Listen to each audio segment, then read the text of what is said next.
Episode 229।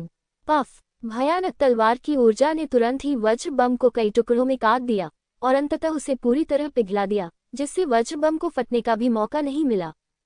ये दृश्य देखकर चारों तियानमो संप्रदाय के योद्धा थोड़े बदसूरत लग रहे थे।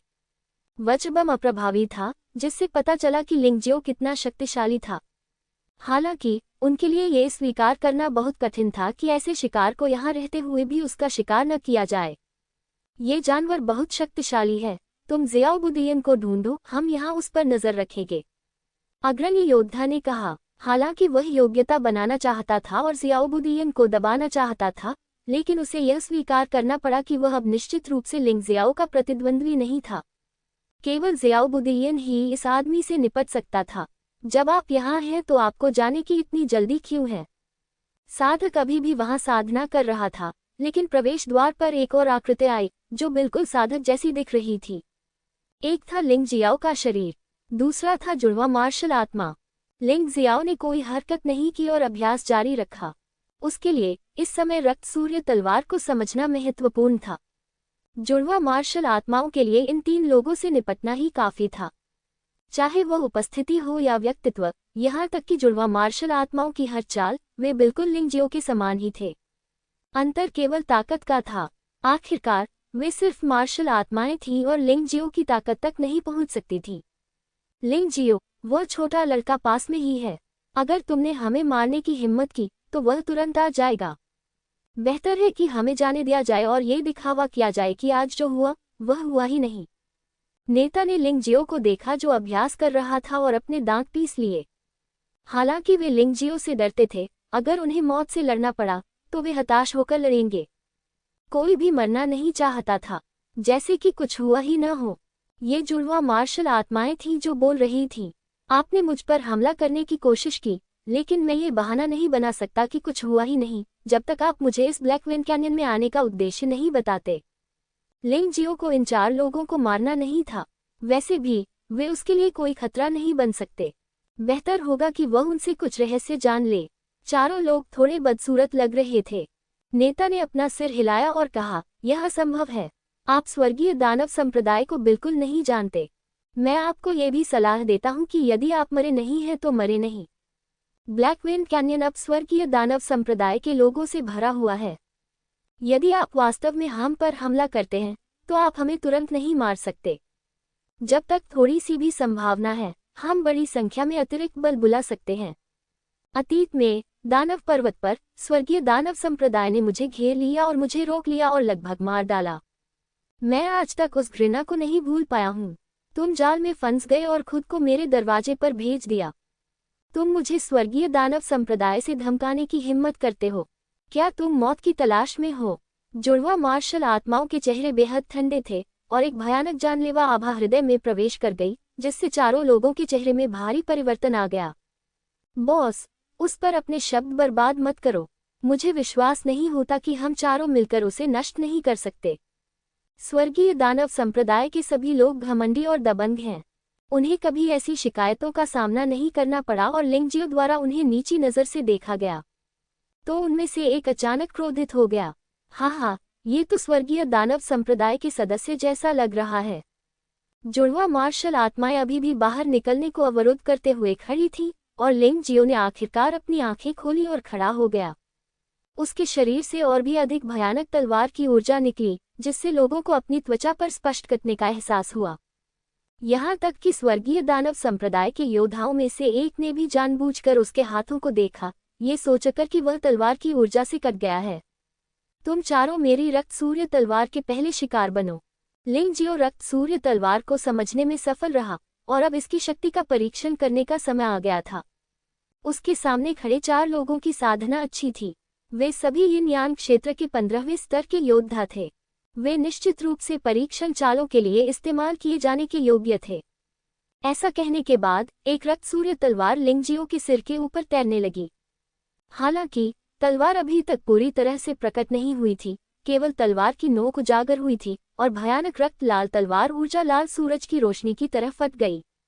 चारों लोगों के चेहरे एक पल में ही पूरी तरह बदल गए और उन्होंने लगभग एक साथ अपनी आंतरिक शक्तियों को सक्रिय कर दिया तथा भयानक तलवार ऊर्जा का प्रतिरोध करने की कोशिश करने लगे। हालांकि तलवार की रोशनी बहुत तेज थी। रक्त सूर्य तलवार धीरे धीरे प्रकट हुई, लेकिन तलवार की रोशनी आश्चर्यजनक रूप से तेज थी। ये वास्तव में तेज और धीमी तलवार की मंशा का सार था। चारों लोगों की आंतरिक शक्तियां अभी तक पूरी तरह से एकत्रित नहीं हुई थीं। एक चाल की तो बात ही छोड़ी, और उनके शरीर रक्तलाल तलवार की रोशनी से छेदित हो गए थे और फिर जल्दी से पिघलकर वाष्पित हो गए। तलवार की नोक खुली होने पर केवल समृद्ध खूनी गंध रक्त सूर्य तलवार में प्रवाहित हुई, जिसने एक बार फिर रक्त सूर्य तलवार की शक्ति को बढ़ा दिया। लिंग जियो ने रक्त सूर्य तलवार वापस ले ली और उसकी आंखों में आश्चर्य की झलक थी। जनरल ची जियान की विरासत पहले से ही इतनी भयानक थी, तो किलिंग गॉड व्हाइट ब्लेड, जो जनरल ची जियान से कई गुना अधिक शक्तिशाली था, कितना भयानक होगा।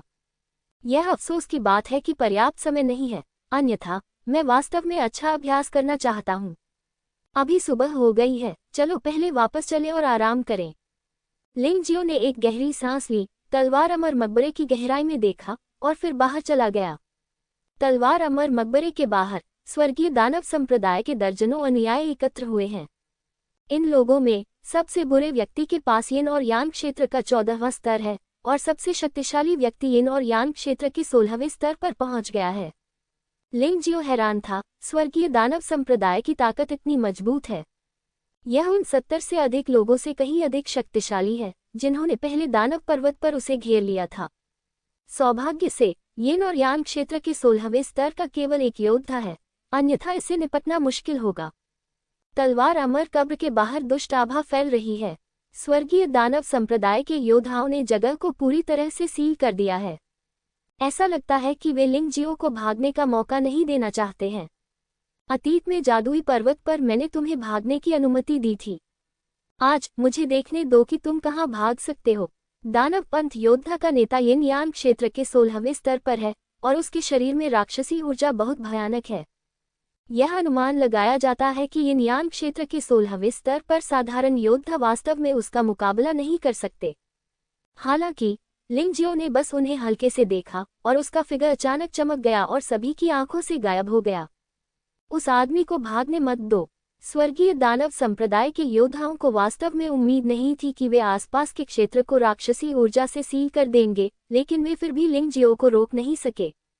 जब सभी लोग उसका पीछा करना चाहते थे तो उन्होंने पाया कि लिंग जियो किसी अन्य स्थान से प्रकट हो रहा है। हाँ, तुम बच नहीं सकते, है न? तुम बुरी आत्मा के प्रतिबंध का विरोध नहीं कर सकते। स्वर्गीय दानव पंथ योद्धा जोर से हंस पड़ा। क्या तुम भाग नहीं सकते? मैंने बस एक संरचना बनाई है ताकि तुम राक्षस यहाँ मर सको। लिंग जियाओ ने कंधे उचका दिए। दूसरा पक्ष नहीं चाहता था कि वह भाग जाए और वह भी नहीं चाहता था कि दूसरा पक्ष भाग जाए। जब आप डींग मारते हैं तो आप ड्राफ्ट भी नहीं बनाते। स्वर्गीय दानव पंथ योद्धा के नेता ने तिरस्कारपूर्वक कहा। हाँ, तो फिर आप कोशिश करके देख सकते हैं कि आप बाहर निकल सकते हैं या नहीं। लिंग जियाओ मुस्कुराया। तुम जाओ और प्रयास करो। यद्यपि स्वर्गीय दानव पंथ योद्धा के नेता को लिंग जियो की बातों पर विश्वास नहीं हुआ, फिर भी उसने अपने आदमियों से इसे आजमाने के लिए कहा। जैसा आदेश दिया गया, उस आदमी को बाहर भागने का आदेश दिया गया, लेकिन जैसे ही वह 10 कदम आगे बढ़ा, अचानक एक बिजली गिरी और उसके टुकड़े टुकड़े हो गए, यहाँ तक कि उसका शरीर भी नहीं मिल सका। क्या अपने साथी शिष्यों को बिजली की गड़गड़ाहट से टुकड़े टुकड़े होते देख तियानमो पंथ के दर्जनों योद्धा भयभीत हो गए। ये कैसी रचना है? ये बहुत शक्तिशाली है। ये देखकर क्या आप इतने आश्चर्यचकित हैं? मैं आप पर एक एहसान करूंगा और आपको बताऊंगा कि इसे 10,000 थंडर अमर निष्पादन गठन अनुकरण कहा जाता है, जो कि वानली ज्वेदी के गठन से बिल्कुल नकल है।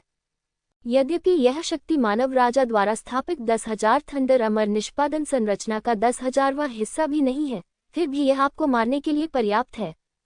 लिंग जियाओ मुस्कुराया और कहा, अच्छा, बहुत अच्छा, आपकी संरचना वाकई अच्छी है, लेकिन क्या आपको सचमुच लगता है कि आप अकेले ही हम में से 33 लोगों को मार सकते हैं? तियानमो पंथ के योद्धा भयभीत नहीं थे। चूंकि वे नहीं जा सकते थे, वे लिंग जियो को मार देंगे और गठन स्वाभाविक रूप से हल हो जाएगा। आखिरकार परिष्कृत गठन पत्थर द्वारा व्यवस्थित संरचनाओं में ऐसे दोष होते हैं। जब तक गठन स्थापित करने वाला व्यक्ति मर जाता है, तब तक गठन अलग हो जाएगा। तुम्हें मारना कुत्तों और मुर्गियों को मारने जितना आसान है।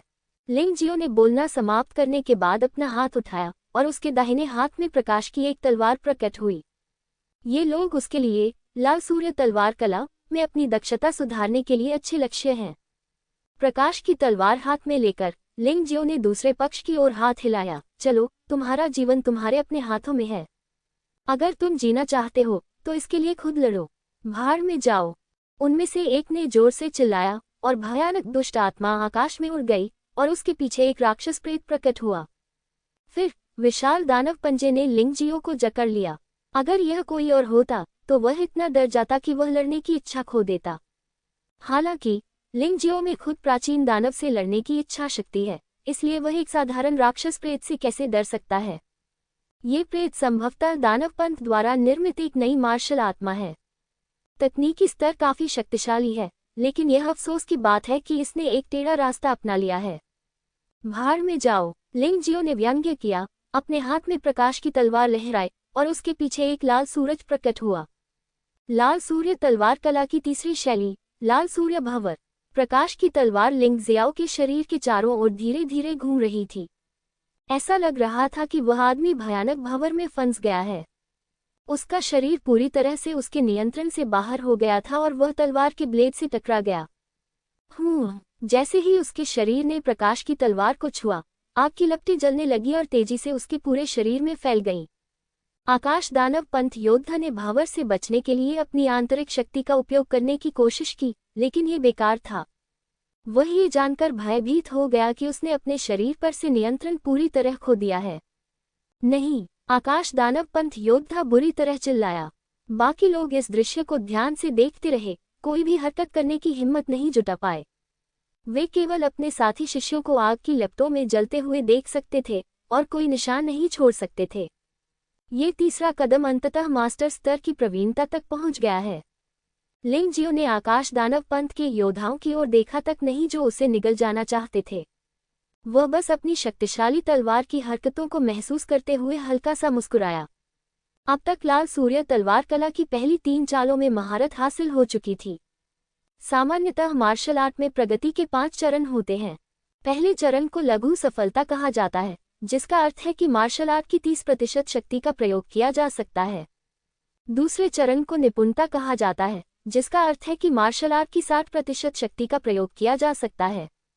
तीसरे चरण को बड़ी सफलता कहा जाता है, जिसका अर्थ है कि मार्शल आर्ट की 90% शक्ति का प्रयोग किया जा सकता है। चौथे चरण को पूर्णता कहा जाता है, जिसे महान पूर्णता भी कहा जाता है, जो मार्शल आर्ट की शक्ति को पूरी तरह से लागू कर सकता है। पांचवा चरण परिवर्तन की अवस्था है, जिसे उत्कृष्ट पूर्णता भी कहा जाता है। इस चरण में मार्शल आर्ट में कोई दोष नहीं होता और ये परिपूर्ण होता है। शक्ति को कई गुना तक बढ़ाया भी जा सकता है, जो बहुत भयानक है। बेशक, अगर छोटी सफलता से पहले कोई चरण है, तो वह है मूल बातें समझना। लाल सूर्य तलवार कला की अंतिम 2 चालों के बारे में लिंग जियाओ की वर्तमान समझ मूल बातों की थोड़ी सी समझ मात्र है। आखिर यह मानव अमर स्तर पर लाल तलवार जनरल का आजीवन अनूठा कौशल है। इसे सीखना इतना आसान कैसे हो सकता है? बस मूल बातें। मुझे डर है कि यह पहले से ही एक ही स्तर के योद्धाओं के बीच खड़ा हो सकता है। 33 स्वर्गीय दानव संप्रदाय के योद्धाओं ने अभी तक लिंग जियो को कोई नुकसान नहीं पहुंचाया था, लेकिन उनमें से एक की पहले ही लिंग जियो की तलवार के नीचे दुखद मौत हो चुकी थी, जिससे वे बेहद क्रोधित थे। लड़के, आज हमें तुम्हारी आत्मा को पूरी तरह चूसकर सुखा देना चाहिए और तुम्हें मेरी कठपुतली बना देना चाहिए। स्वर्गीय दानव संप्रदाय के प्रमुख योद्धा ने उदास और डरावनी आवाज निकाली और फिर अपना हाथ लहराते हुए कहा, उसे मौका मत दो, सब एक साथ आओ, शैतान की आभा का उपयोग करके उसकी आत्मा को निकालो और उसे पूरी तरह से जीवित मृतक बना दो। जैसे ही इस व्यक्ति ने बोलना समाप्त किया, 31 स्वर्गीय दानव संप्रदाय के योद्धाओं ने लगभग उसी समय लिंग जियो को मार डाला। उनमें से प्रत्येक ने एक भयानक शैतान की आभा जारी की और उनमें से प्रत्येक के पीछे स्वर्गीय दानव की एक छाया दिखाई दी। भयानक शैतान की आभा ने वास्तव में आकाश में स्वर्गीय दानव की एक विशाल छाया बनाई, जिसने लिंग जियो की आत्मा को निगलने के लिए अपना मुंह खोल दिया। आप स्वर्गीय दानव संप्रदाय वास्तव में दुखी हैं। मेरे प्राचीन स्वर्गीय दानव की लड़ाकू भावना के लिए एक टॉनिक बनने के लिए किस्मत में हैं। लिंग जियो ने स्वर्गीय दानव की विशाल छाया को देखा और थोड़ा मुस्कुराया। उसके लिए प्राचीन दानव की लड़ने की भावना पर्याप्त नहीं थी। वह इस लड़ने की भावना को प्राचीन दानव की मार्शल आत्मा में समाहित करना चाहता था। केवल मार्शल सोल ही योद्धा से पूरी तरह मेल खा सकता है और ये लड़ने की भावना का शीर्ष रूप है। और इस प्राचीन दानव की लड़ाकू भावना को प्राचीन दानव की मार्शल आत्मा में उन्नत करने के लिए बुरी आत्मा को लगातार अवशोषित करना आवश्यक है। सबसे तेज तरीका कि इसे इन स्वर्गीय दानव पंथ योद्धाओं के शरीर से स्वाभाविक रूप से अवशोषित कर लिया जाए। उसकी प्रकाश की तलवार धीरे धीरे लाल हो गई। भयानक रक्त प्रकाश ने लिंग जियाओ के चारों ओर के स्थान को रक्त लाल रंग में रंग दिया। हवा में खून की तेज गंध फैल गई। लिंग जियो ने थोड़ा मुस्कुराते हुए कहा, मुझे चालें आजमाने में मदद करने के लिए धन्यवाद। यह एक तलवार कौशल है जो मैंने जनरल ची जियान की विरासत से सीखा है। जो कोई भी इस तलवार कौशल से बच जाएगा, मैं उसे नहीं मारने का वादा करता हूँ। हालांकि वह मुस्कुरा रहा था, लेकिन उसकी मुस्कान थोड़ी क्रूर लग रही थी, जिससे लोग कांप उठते थे। च्यान तलवार कला की चौथी चाल, लाल रक्त की तलवार। यह एक ऐसी तलवार है जो खून को सोख सकती है और लोगों को ममी में बदल सकती है। ये कहना होगा कि यह बहुत दुष्ट है, लेकिन लिंग जियो को नहीं लगता कि दुश्मन से निपटने के लिए इसका इस्तेमाल करने में कुछ भी गलत है। भयानक खूनी गंध ने तियानमो संप्रदाय के योद्धाओं की बुरी आत्मा को पूरी तरह से ढक दिया है। संपूर्ण 10,000 थंडर्स अमर निष्पादन संरचना नकल लगभग रक्त का शुद्धिकरण स्थल बन गया है। हवा को सूंघने मात्र से ही लोगों की खोपड़ी सुन्न हो जाएगी, उनकी पीठ ठंडी हो जाएगी और वे भयभीत हो जाएंगे। ये लाल रक्त की तलवार का आतंक है। यद्यपि लिंग जियाओ की साधना ने परगेट्री में खूनी लड़ाई के बाद कोई महत्वपूर्ण सफलता हासिल नहीं की, लेकिन उसकी आत्मिक शक्ति अत्यंत शक्तिशाली हो गई क्योंकि उसने सम्राट स्वर्ग और पृथ्वी, हत्या के देवता व्हाइट ब्लेड और जनरल रेड स्वॉर्ड की विरासत में मिली यादों को समझ लिया था। तलवार कौशल में आत्मिक शक्ति की सबसे प्रत्यक्ष अभिव्यक्ति तलवार चलाने की मंशा है। भयानक तलवार का इरादा इस तरह से जारी किया गया था जैसे कि यह वास्तविक हो, और कई लोगों को इसके कारण मतिभ्रम भी हुआ। उन्होंने अपनी मृत्यु से पहले का दृश्य देखा। नहीं, अंततः तलवार की भयानक चोट के कारण कोई व्यक्ति बेहोश हो गया और बाहर की ओर भागने लगा। भयावह बिजली ही उसके जीवन का अंतिम संस्कार बन गई। राक्षस की मूलतः विशाल छाया एक व्यक्ति की कमी के कारण हिलती रही। अधिक लोग बेचैन और घबराए हुए थे। डरो मत। प्रमुख स्वर्गीय दानव संप्रदाय योद्धा ने मूल रूप से लिंग जियो पर हमला करने का इरादा किया था, लेकिन इस स्थिति को देखते हुए उसके पास स्वर्गीय दानव छाया को सक्रिय करने की सरनी में शामिल होने के अलावा कोई विकल्प नहीं था। कम से कम विशाल स्वर्गीय दानव छाया को बनाए रखना था। हालांकि बस एक पल बाद स्वर्गीय दानव छाया भयानक तलवार के इरादे तूफान से सीधे नष्ट हो गई, कोई निशान नहीं छोड़ा।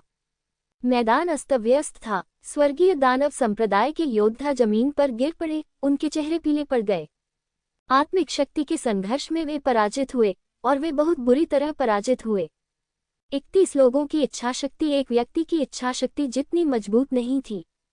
इस आदमी की तलवार चलाने की इतनी भयानक मंशा कैसे हो सकती है? वह किस लोक में है? वह अस्तित्व के किस स्तर पर है? हर कोई उलझन में था। यद्यपि लिंग जियो के पास सतह पर केवल यिन और यांग क्षेत्र का 7वां स्तर था, लेकिन किसी को भी विश्वास नहीं था कि यह सच था। लिंग जियो एक पल पहले ही राजकुमार वू को मारने में सक्षम था, जिससे साबित हुआ कि उसकी साधना का स्तर यिन और यांग क्षेत्र के 12वें स्तर से कम नहीं होगा। लेकिन फिर भी यह आदमी इतना शक्तिशाली नहीं होना चाहिए। तुम मुझे फंसाकर मारना चाहते हो, तो मैं तुम्हें मौत के घाट उतार दूंगा।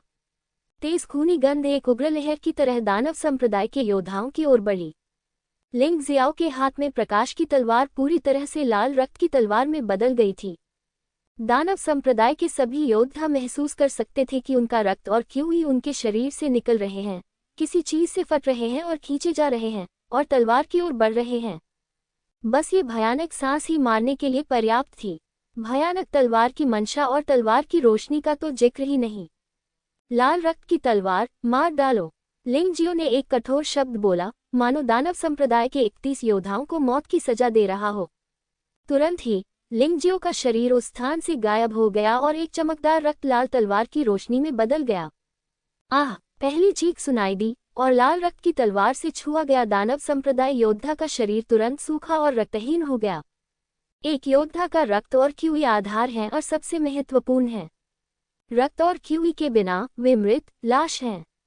स्वर्गीय दानव पंथ के योद्धा लिंग जियो को ज़ोंबी में बदलना चाहते थे, लेकिन उन्हें उम्मीद नहीं थी कि लिंग जियो पहले उन्हें ज़ोंबी में बदल देगा। भयानक तलवार की रोशनी बिजली की तरह तेज थी, और लिंग जियाओ की अद्भुत गति के साथ ये बिल्कुल रक्त लाल बिजली की तरह थी। बस एक पल में 7 या 8 स्वर्गीय दानव पंथ योद्धा मारे गए। अन्य लोग डरावनी रक्त लाल बिजली को भय से देख रहे थे। उनके हृदय में निराशा और भय था। मृत्यु उनके इतने करीब थी जिसके बारे में उन्होंने कभी सोचा भी नहीं था। वे स्वर्गीय दानव पंथ के सदस्य थे। वे यहाँ लिंग जियो को मारने आए थे, लेकिन लिंग जियो ने उन्हें नहीं मारा, बल्कि उसकी हत्या कर दी गई। दौड़ना। कुछ अपेक्षाकृत मजबूत स्वर्गीय दानव पंथ योद्धा डर के कारण 10,000 थंडर अमर निष्पादन संरचना के अस्तित्व को भूल गए और बाहर भागने लगे।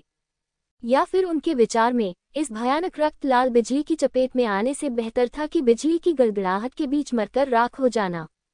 हालांकि वे बहुत धीमे थे, या लिंग जियो की तलवार बहुत तेज थी। एक क्षण में ही सभी 31 लोग रक्त लाल बिजली की तलवार के नीचे मर गए। लिंग जियाओ रक्त तलवार पकड़े हुए वहां खड़ा था और देख रहा था कि सभी राक्षस संप्रदाय के योद्धा मुरझाने लगे हैं और उनका सारा खून और खिली रक्त तलवार में इंजेक्ट हो गया है। ये रक्त तलवार एक क्रूर जानवर की तरह थी और इसमें एक निश्चित चेतना थी, लेकिन ये चेतना लिंग जियो की आत्मा शक्ति द्वारा दबा दी गई थी और उन्होंने विरोध करने की हिम्मत नहीं की, बल्कि केवल अपनी जान बचाई। नहीं, शैतान, तुम असली शैतान हो। अंधेरी रात में भयभीत चीखें गूंज उठी। राक्षस संप्रदाय के योद्धाओं को हमेशा अपनी विचित्रता, क्रूरता और बुराई पर गर्व रहा है और वे सोचते हैं कि वे काफी क्रूर और डरावने हैं। उन्हें देखकर सभी योद्धा भयभीत हो गए। हालांकि जब वे आज लिंग जियो से मिले तो उन्हें पता चला कि असली खौफनाक बात क्या थी। उनके सामने जो आदमी था वह मनुष्य नहीं था, वह शैतान था, एक वास्तविक दुष्ट। शायद तत्काल मृत्यु उनके लिए एक प्रकार की खुशी होगी। अब उन्हें मौत का सामना करना होगा, उनके रक्त और कीवी को धीरे धीरे चूसकर सुखा दिए जाने की पीड़ा और यातना का सामना करना होगा। वे उन योद्धाओं के बारे में सोचते थे जिन्हें उन्होंने मारा था। क्या उन्हें भी ऐसा ही महसूस हुआ? ये प्रतिशोध हो सकता है। क्या हुआ? ब्लैकविंड कैन्यन के आसपास अभी भी कई योद्धा अभ्यास कर रहे थे। उन सभी ने तीखी चीखें और आसमान में उठती शैतानी आभा सुनी। इस आभा से लोगों में सुन्नता और कंपन महसूस होने लगा। उन्हें नहीं पता था कि ब्लैकविंड कैन्यन में क्या हुआ था और उन्होंने नीचे जाकर देखने की हिम्मत नहीं जुटाई। केवल स्वर्गीय दानव संप्रदाय के योद्धा ही घटनास्थल पर पहुंचे, क्योंकि वे सुन सकते थे कि चीखें उनके साथी शिष्यों की ओर से आ रही थीं। किसी ने वास्तव में ब्लैकविंड कैन्यन में अपने साथी शिष्यों पर हमला करने की हिम्मत की। ये बिल्कुल अक्षम्य था। भूमिगत महल के बाहर उस छोटे लड़के को एक से अधिक बार अजीब शक्ति द्वारा विस्फोटित किया गया था। वह फिर से अंदर घुसने की कोशिश करने ही वाला था कि अचानक उसे एक तीखी चीख सुनाई दी। उसका चेहरा कठोर था और उसने अनिच्छा से भूमिगत महल को देखा और तलवार अमर मकबरे की दिशा में उड़ गया। चाहे वह कोई भी हो, वह उन योद्धाओं को नहीं छोड़ेगा जिन्होंने स्वर्गीय दानव संप्रदाय को चोट पहुंचाने का साहस किया, भले ही यह व्यक्ति फैंग फेये ही क्यों न हो। लिंग जियो ने जमीन पर सूखी लाशों पर नजर डाली और अचानक भौहें सिकोड़ लीं। छोटे लड़के की सांसें और करीब आती जा रही थीं। वह अभी इस व्यक्ति से लड़ना नहीं चाहता था, ठीक वैसे ही जैसे वह तियानहाई बटू, फैंग फे और लेई से लड़ना नहीं चाहता था। ये जाने का समय है। उसने क्रिम्सन ब्लड स्वॉर्ड को एक तरफ रख दिया, एक काली छाया में बदल गया और ब्लैकविंड कैन्यन के अंतहीन अंधेरे में गायब हो गया। लिंग जियाओ अभी कुछ देर के लिए ही बाहर गया था कि जियाओ जियाओडियन और अन्य लोग वहां पहुंच गए। 30 से ज्यादा मम्मियों को देखकर एक स्वयंभू दुष्ट राक्षस संप्रदाय को भी अपनी रीढ़ की हड्डी में ठंडक महसूस हुई और उनके दिलों से हड्डियां कंपाने वाली ठंडक उठी। यह मृत्यु बहुत दुखद है। ऐसा लगता है कि यह बुरे लोगों का काम है। पृथ्वी पर कौन उनके स्वर्गीय दानव संप्रदाय का दुश्मन बनने का साहस करता है? क्या आप जानते हैं ये किसने किया? छोटे की आवाज थोड़ी ठंडी थी। ये लोग, लेकिन उसके पास सैनिक थे जो उसके लिए मर गए। और ये सभी कुलीन हैं। उसने उसके लिए बहुत कुछ किया था, लेकिन अब एक साथ 30 से ज्यादा लोग मर गए। वह अच्छा कैसे दिख सकता था? लिंग जियाओ, जमीन पर एक मम्मी पड़ी थी, लेकिन वह अभी मरी नहीं थी। उसने अपनी सांस रोक ली, बस उस व्यक्ति का नाम उस छोटे लड़के को बताने के लिए, ताकि वह उससे बदला ले सके। बोलने के बाद वह पूरी तरह से बेहोश हो गया। लिंग जियाओ, छोटे लड़के ने भौहें सिकोड़ते हुए कहा, बहुत अच्छा, सचमुच बहुत अच्छा। तुम्हारे और मेरे बीच पुरानी दुश्मनी थी, अब चलो मिलकर पुरानी दुश्मनी मिटा लें। कोई नहीं जानता कि छोटे लड़के को लिंग जियाओ से क्या पुरानी दुश्मनी है, लेकिन वे जानते थे कि लिंग जियो, जिसे छोटे लड़के ने निशाना बनाया था, निश्चित रूप से मर चुका था। दानव संप्रदाय में ये छोटा सा बच्चा एक अद्वितीय प्रतिभा है। नेता के अलावा उसकी प्रतिभा और समझ किसी से कम नहीं है। हालांकि वह कुछ समय पहले ही दानव संप्रदाय में शामिल हुआ था, लेकिन उसे अगले उत्तराधिकारी के रूप में प्रशिक्षित किया गया था। अब उसके पीछे चलने वाले बहुत से मृत सैनिक एक साथ मर गए। यदि वह संप्रदाय को कोई अच्छा स्पष्टीकरण नहीं दे सका, तो भविष्य में संप्रदाय में उसकी स्थिति चिंताजनक हो जाएगी। तो लिंग जियो, उसे मार दिया जाना चाहिए। एक दिन और एक रात का आराम बहुत कम है। कई योद्धाओं के लिए चोटों से उबरना मुश्किल हो सकता है, लेकिन white tiger wind and cloud conference में भाग लेने वाले प्रतिभाशाली लोगों को मूल रूप से पीछे से मजबूत समर्थन प्राप्त है। खजाने की खोज की आगामी दूसरी लड़ाई में वे सभी जीवंत और ऊर्जावान दिख रहे हैं, और स्पष्ट रूप से उन्हें विशेष उपचार दिया गया है। इससे दूसरी लड़ाई का रहस्य और भी बढ़ जाता है। आखिरकार अधिक चोटें उत्साह को प्रभावित करेगी। 10,000 डेमन्स कब्रिस्तान 10,000 थंडर्स जेडी के सबसे बुरे और अंधेरे क्षेत्र में स्थित है। अतीत में दानव ने न्यायाधीश को अपने साथ शामिल होने के लिए प्रलोभन दिया, जिससे दानव और पवित्र राजवंश के बीच युद्ध शुरू हो गया। न्यायाधीशों ने यहाँ हजारों राक्षसों को इकट्ठा किया और मानव राजा के नेतृत्व वाली सेना के साथ मौत तक लड़ाई लड़ी। अंत में हजारों राक्षसों को यहाँ दफनाया गया, जिससे ये भयानक 10,000 राक्षसों का कब्रिस्तान बन गया। पिछले कुछ वर्षों में 10,000 डेमन्स कब्रिस्तान में कुछ परिवर्तन हुए हैं, और यह संकटों से भरा हुआ है। लेकिन ब्लैक विंड कैनियन की तरह ये भी अवसरों से भरा है। ये सिर्फ इतना है कि ब्लैक विंड कैनियन विरासत की स्मृति है, जबकि 10,000 डेमन्स कब्रिस्तान में अधिक जादुई हथियार, प्राकृतिक खजाने और अमृत हैं। 10,000 दानव कब्रिस्तान में बड़ी संख्या में कब्रें और गुप्त मार्ग हैं, तथा भूभाग जटिल है। यहाँ आप दुश्मन से तो बच सकते हैं, लेकिन हो सकता है कि आप गलती से उस व्यक्ति से भी मिल जाएं जिससे आप मिलना नहीं चाहते। पहली लड़ाई की तुलना में शायद ये खजाने की खोज की लड़ाई अधिक क्रूर होगी। परगेटरी ब्लड बैटल की तरह खजाने की खोज की लड़ाई की समय सीमा भी 3 घंटे है। इस प्रक्रिया में भाग लेने वाले योद्धाओं को यथासंभव अधिक से अधिक खजाने ढूंढने होते हैं। जब समय पूरा हो जाएगा, तो सभी भाग लेने वाले योद्धाओं को अंतिम लड़ाई के प्रत्यक्ष टकराव की तैयारी के लिए सीधे जिंगलेई शहर के प्रतियोगिता मंच पर भेज दिया जाएगा। बेशक आधार के आप अभी भी जीवित हैं। इस समय 10,000 दानव कब्रिस्तान के आसपास पहले से ही लोगों के आने जाने से हलचल मची हुई है। अधिक रोमांचक मुकाबले का आनंद लेने के लिए कई दर्शक कल रात यहां इंतजार करने आए थे। पहले युद्ध में उन्होंने कई प्रतिभाशाली योद्धाओं की बहादुरी और प्रतिभा देखी। इस लड़ाई में वे न केवल प्रतिभाओं से अधिक प्रदर्शन देख सकते हैं, बल्कि अधिक खजाने भी देख सकते हैं, जिसे आंखों के लिए दावत माना जा सकता है। राजाओं की अंतिम लड़ाई में कौन प्रवेश करेगा, ये वास्तव में रोमांचक है। 155 लोगों से लेकर वर्तमान 78 लोगों तक कितने लोग वास्तव में अंतिम लड़ाई में प्रवेश कर सकते हैं? पिछले 10 सालों में शीर्ष 3 महाद्वीपों में सबसे शीर्ष और सबसे चमकदार प्रतिभाशाली योद्धा कौन बनेगा? ये भी बहुत दिलचस्प है। प्रश्न बहुत हैं और जानने के लिए बहुत कुछ है, तथा रुचि भी बहुत अधिक है। जब समय लगभग पूरा हो गया तो भाग लेने वाले योद्धा भी एक के बाद एक आने लगे। तियान हाई बटू ने कल रात ही 10,000 दानव कब्रिस्तान के बाहर अभ्यास कर लिया था, इसलिए वह और क्राउन प्रिंसेस वहां पहुंचने वाले पहले 2 व्यक्ति थे। यद्यपि बाहरी दुनिया में शोर था, फिर भी वे दोनों इससे पूरी तरह अनभिज्ञ लग रहे थे। फिर भी वे अपनी आंखें बंद करके अभ्यास पर ध्यान केंद्रित कर रहे थे। यदि वे दुश्मन नहीं होते, तो लिंग जियो वास्तव में मार्शल आर्ट में इन दोनों की दृढ़ता की प्रशंसा करता। शायद यह वह दृढ़ता थी जिसने इन दोनों लोगों को तियान हाई साम्राज्य और यहाँ तक कि पूरे व्हाइट टाइगर महाद्वीप में सबसे उत्कृष्ट प्रतिभाओं में से एक बना दिया। ज़ियाओ बुदेयन और स्वर्गीय दानव संप्रदाय के लोग भी बहुत जल्दी आ गए। इस समय ज़ियाओ बुदेयन की आभा कल से पूरी तरह से अलग थी। एक रात की लड़ाई के बाद उन्होंने ब्लैक विंड कैनियन में 6 में से 5 विरासतें प्राप्त कर लीं। वह अत्यंत शक्तिशाली और कांपने लगा। हालांकि इस समय लोगों का सबसे अधिक ध्यान उनकी शक्तिशाली आभा पर नहीं, बल्कि उनके क्रोध पर था। यहाँ तक कि असंबद्ध लोग भी ज़ियाओ बुदेयन की भयानक हत्या की मंशा को स्पष्ट रूप से महसूस कर सकते थे। वह लिंग ज़ियाओ के ठिकाने की तलाश कर रहा था। खजाने की खोज में नई और पुरानी नफरतें पूरी तरह से हल हो जाएंगी। लिंग ज़ियाओ को माफ नहीं किया जाना चाहिए। भीड़ में उसने अंततः लिंग ज़ियाओ को देखा। लिंग ज़ियाओ अभी भी अपने दोस्तों के साथ था। उसने अभ्यास नहीं किया, बल्कि बातें की और हंसा। वह बहुत अच्छे मूड में दिख रहा था, जिससे ज़ियाउद्दीन का चेहरा और भी बदसूरत हो गया। हालांकि लिंग जियो को इस बात की परवाह नहीं थी कि वह अच्छे मूड में है या नहीं। इस समय वो पिछली रात की भयानक बुराई और बुरी आत्मा से पूरी तरह मुक्त था। उसका थोड़ा सुंदर चेहरा एक धूप मुस्कान से भरा था और वह अपने दोस्तों के साथ खजाने की खोज पर चर्चा कर रहा था। ऐसा कहा जाता है कि खजाने की खोज में बहुत सारे प्राकृतिक खजाने, यहाँ तक कि योद्धा आत्माएं और रक्तवंश भी मिल सकते हैं। हालांकि अभी इसकी पुष्टि नहीं की जा सकती, लेकिन चूंकि ऐसी अफवाह है, इसलिए ये झूठी नहीं होनी चाहिए। हर किसी के लिए यह एक बहुत अच्छा अवसर है।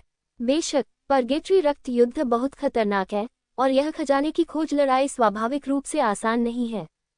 हालांकि बचे हुए 78 प्रतियोगियों में से कोई भी हार मानने को तैयार नहीं है।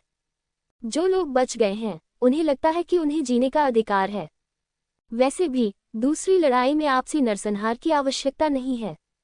ब्लैक विंड इंस्क्रिप्शन जैसी चीजों के बिना प्रतिद्वंद्वी को मारने की कोई वस्तुनिष्ठ आवश्यकता नहीं है। हालांकि इस बात की कोई गारंटी नहीं है कि इसमें अब भी कोई मारा जाएगा, लेकिन कम से कम बचने की उम्मीद पहली लड़ाई से जरूर ज्यादा है। दूसरी लड़ाई में प्रतियोगियों को न केवल मंजूरी के लिए लड़ना होगा, बल्कि रैंकिंग के लिए भी लड़ना होगा, क्योंकि दूसरे युद्ध के परिणाम अंतिम राजा युद्ध के प्रतिद्वंद्वी का निर्धारण करेंगे। सबसे शक्तिशाली सबसे कमजोर के विरुद्ध, दूसरा सबसे अंतिम के विरुद्ध। वास्तव में हर कोई जानता है कि जब तक वे उन 13 शीर्ष प्रतिभाओं से बचने का कोई रास्ता खोज सकते हैं, तब तक वे व्हाइट टाइगर फेग्यून एसोसिएशन के मूल्यांकन को पास करने में सक्षम हो सकते हैं। भले ही उन्हें कोई रैंकिंग न मिले, फिर भी उन्हें बहुत सारे लाभ मिल सकते हैं और उन्हें ज़ुवानवु मंदिर द्वारा शिष्य के रूप में भी स्वीकार किया जा सकता है। वैसे भी पिछले नियमों के अनुसार ज़ुवानवु मंदिर हर 10 साल में एक बार शिष्यों की भर्ती करता है और उन सभी को व्हाइट टाइगर फेग्यून सम्मेलन से चुना जाता है। बेशक सामान्य समय में भी चयन होते हैं, लेकिन स्थितियां अधिक कठोर होती हैं और स्वाभाविक रूप से व्हाइट टाइगर फेग्यून सम्मेलन से अधिक कोई उम्मीद नहीं है। जो लोग व्हाइट टाइगर फेग्यून सम्मेलन में शामिल होना चाहते हैं, उन्हें अंत तक बने रहने के लिए निश्चित रूप से कड़ी मेहनत करनी होगी। लिंग जियाओ, अचानक छोटा लड़का चिल्लाया। ये देखकर कि लिंग जियो ने उसे अनदेखा कर दिया, उसने सीधे तौर पर बात की। उनकी आवाज गड़गड़ाहट की तरह थी, जिसने मूलतः शोर मचा रही भीड़ को तुरंत शांत कर दिया। सब लोग उस छोटे लड़के की ओर देखने लगे। यह बालक जो मात्र 7 या 8 वर्ष का लग रहा था, उसने एक ऐसी भयानक दुष्टात्मा छोड़ी जिसकी वे कल्पना भी नहीं कर सकते थे। ये दुष्ट आत्मा एक भयानक काली हवा में बदल गई और लिंग जियो की ओर लुढ़क गई। ये काली हवा, हर कोई इससे बहुत परिचित है। ये ब्लैक विंड कैन्यन में काली हवा है, लेकिन यह उससे कहीं ज्यादा शक्तिशाली लगती है। क्या वहाँ कुछ है? लिंग जियो ने छोटे लड़के की ओर हल्के से देखा और पूछा। तुम्हें जवाब पता है, फिर भी तुम पूछ रहे हो? लिटिल बिट की ठंडी आवाज सुनाई दी और मोटी बुरी आत्मा हत्या के इरादे से भरी हुई थी। अब आप भ्रमित होने का नाटक कर सकते हैं, लेकिन खजाने की खोज में बेहतर होगा कि आप मुझे अपने ऊपर हावी न होने दें, अन्यथा मैं आपको बिना दया के मार डालूंगा। जैसे ही मार शब्द गिरा, भयानक बुरी आत्मा ने लिंग जियो के चारों ओर की हवा को निचोड़ दिया और उसे विकृत कर दिया। लिंग जियो के पास बैठे कई लोग उड़ गए, लेकिन सौभाग्य से वाइन डेमन तलवार ने उनकी रक्षा के लिए कार्रवाई की।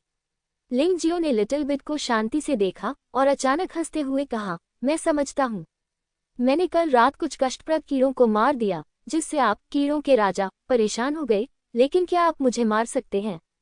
लिंग जियाओ 100 आंखों वाले दानव भगवान वुलोंग से डरता नहीं है। इसके अलावा छोटे बच्चों से भी नहीं डरते।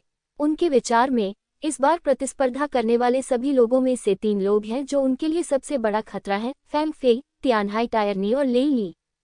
इन 3 लोगों को कम से कम वह बहुत सोच विचार के बाद भी हराने का कोई उपाय नहीं सोच सका। बेशक यह अभी के लिए है, दूसरी लड़ाई अभी शुरू नहीं हुई है। दूसरी लड़ाई खत्म होने के बाद शायद उसकी ताकत बढ़ जाएगी और तब तक वह उन 3 लोगों को हरा नहीं पाएगा। वह भयभीत तो नहीं था, लेकिन भीड़ में से विस्मय के स्वर फूट पड़े। ये लिंग जियो दुश्मन बनाने में वास्तव में अच्छा है। सबसे पहले उसने तियानहाई टायरानी और क्राउन राजकुमारी को नाराज किया। बाद में उसने 100 आंखों वाले दानव राजा वुलोंग को उकसाया। अब तो छोटे बच्चे भी उसे मारना चाहते हैं। क्या यह आदमी अभी भी जीवित रह सकता है? मुझे सच में नहीं पता कि इस आदमी को इतना बहादुर क्या बनाता है। वह यिन यांग दायरे के सिर्फ 13वें स्तर पर है। उसका दिल वाकई बहुत बड़ा है। हालांकि वे केवल ये जानते थे कि लिंगजियो ने दुश्मन बनाए, लेकिन वे नहीं जानते थे कि लिंगजियो ने दुश्मन क्यों बनाए। यदि आप इन लोगों के दुश्मन नहीं हैं, तो या तो आप उनके गुलाम बन जाएंगे या मारे जाएंगे। लिंग जियाओ बहुत अच्छी तरह से जानता था कि कैसे चुनना है। तुम्हें मार नहीं सकते। क्या तुम सचमुच सोचते हो कि तुम शक्तिशाली हो? छोटे ने गंभीर भाव से कहा। यह मजबूत है या नहीं, यह आप पर निर्भर है। मैं आपको आगे बताऊंगा। लिंग जियो ने छोटे से एक पर नजर डाली और अचानक कहा, आपके पास एक आभा है जिससे मैं बहुत परिचित हूँ। हालांकि मुझे नहीं पता कि यह कौन है, ये वास्तव में मुझे इससे नफरत करता है। लेकिन आपको और मुझे कोई शिकायत नहीं है और मैं अंधाधुंध हत्या नहीं करूंगा। लेकिन अब जब तुम मुझे मारना चाहते हो तो तुमने मुझे तुम्हें मारने का एक कारण दे दिया है।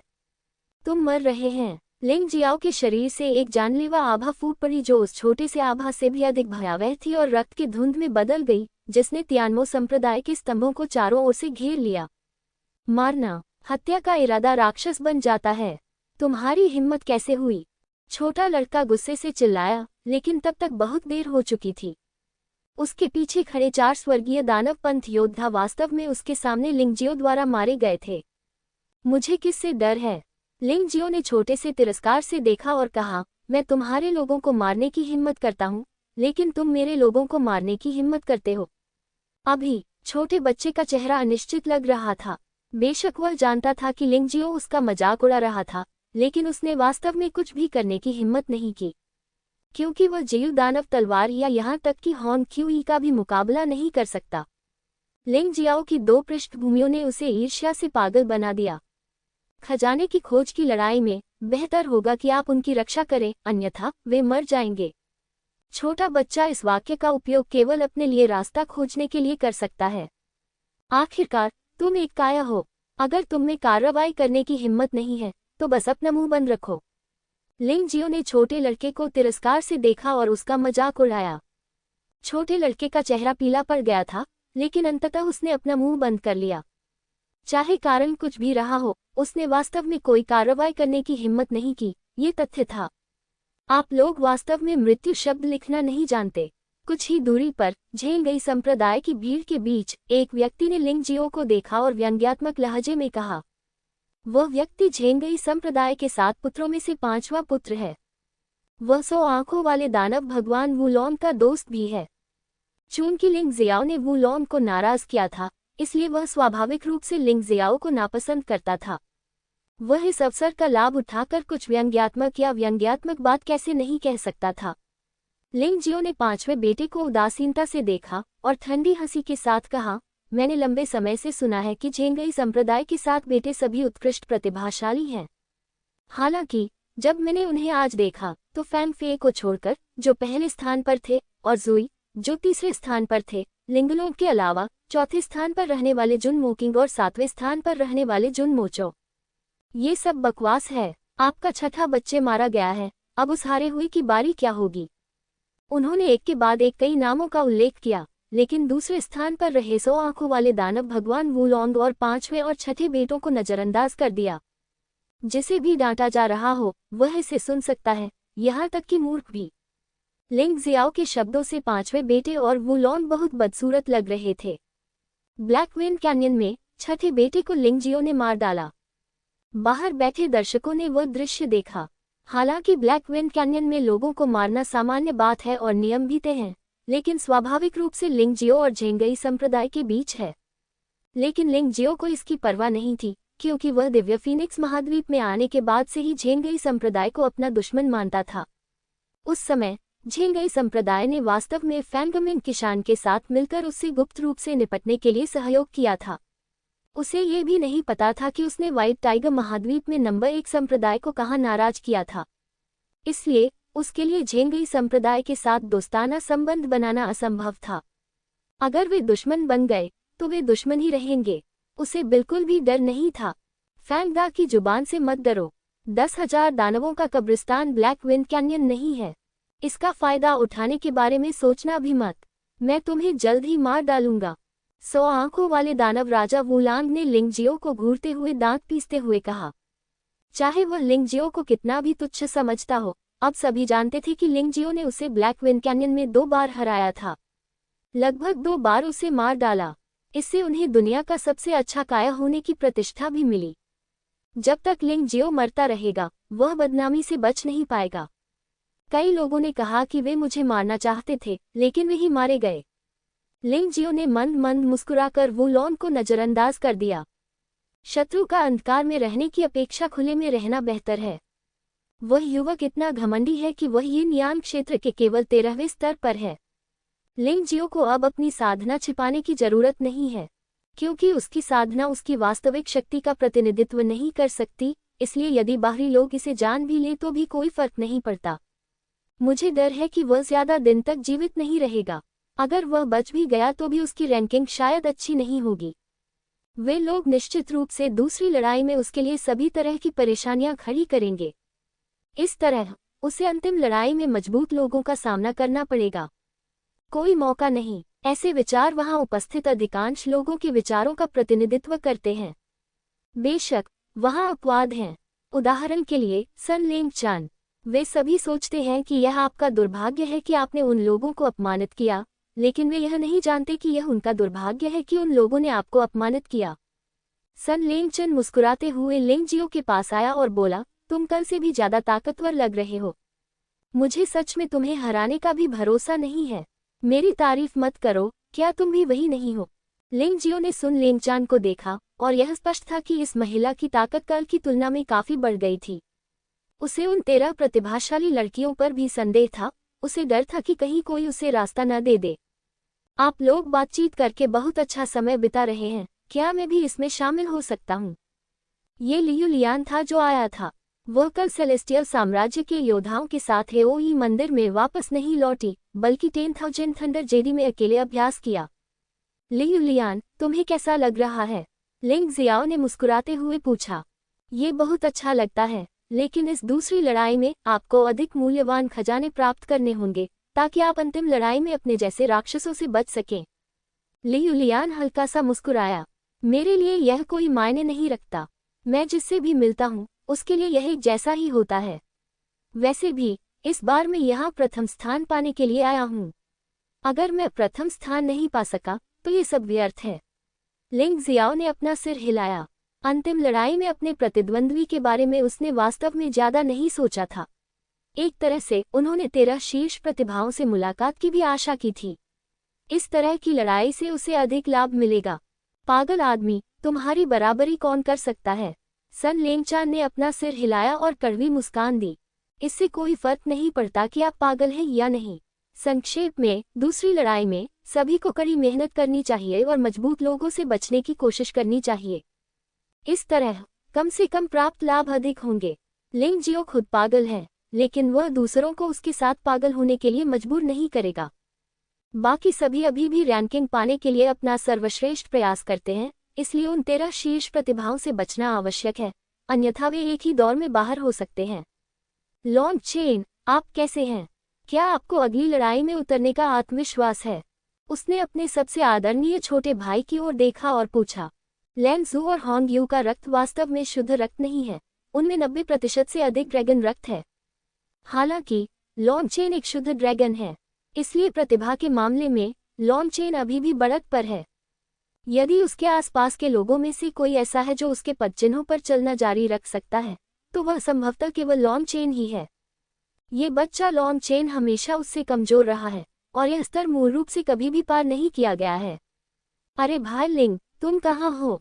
लॉन्ग चेन ने पूछा। क्या आपको यकीन है कि आप शीर्ष 20 या शीर्ष 10 में आ जाएंगे?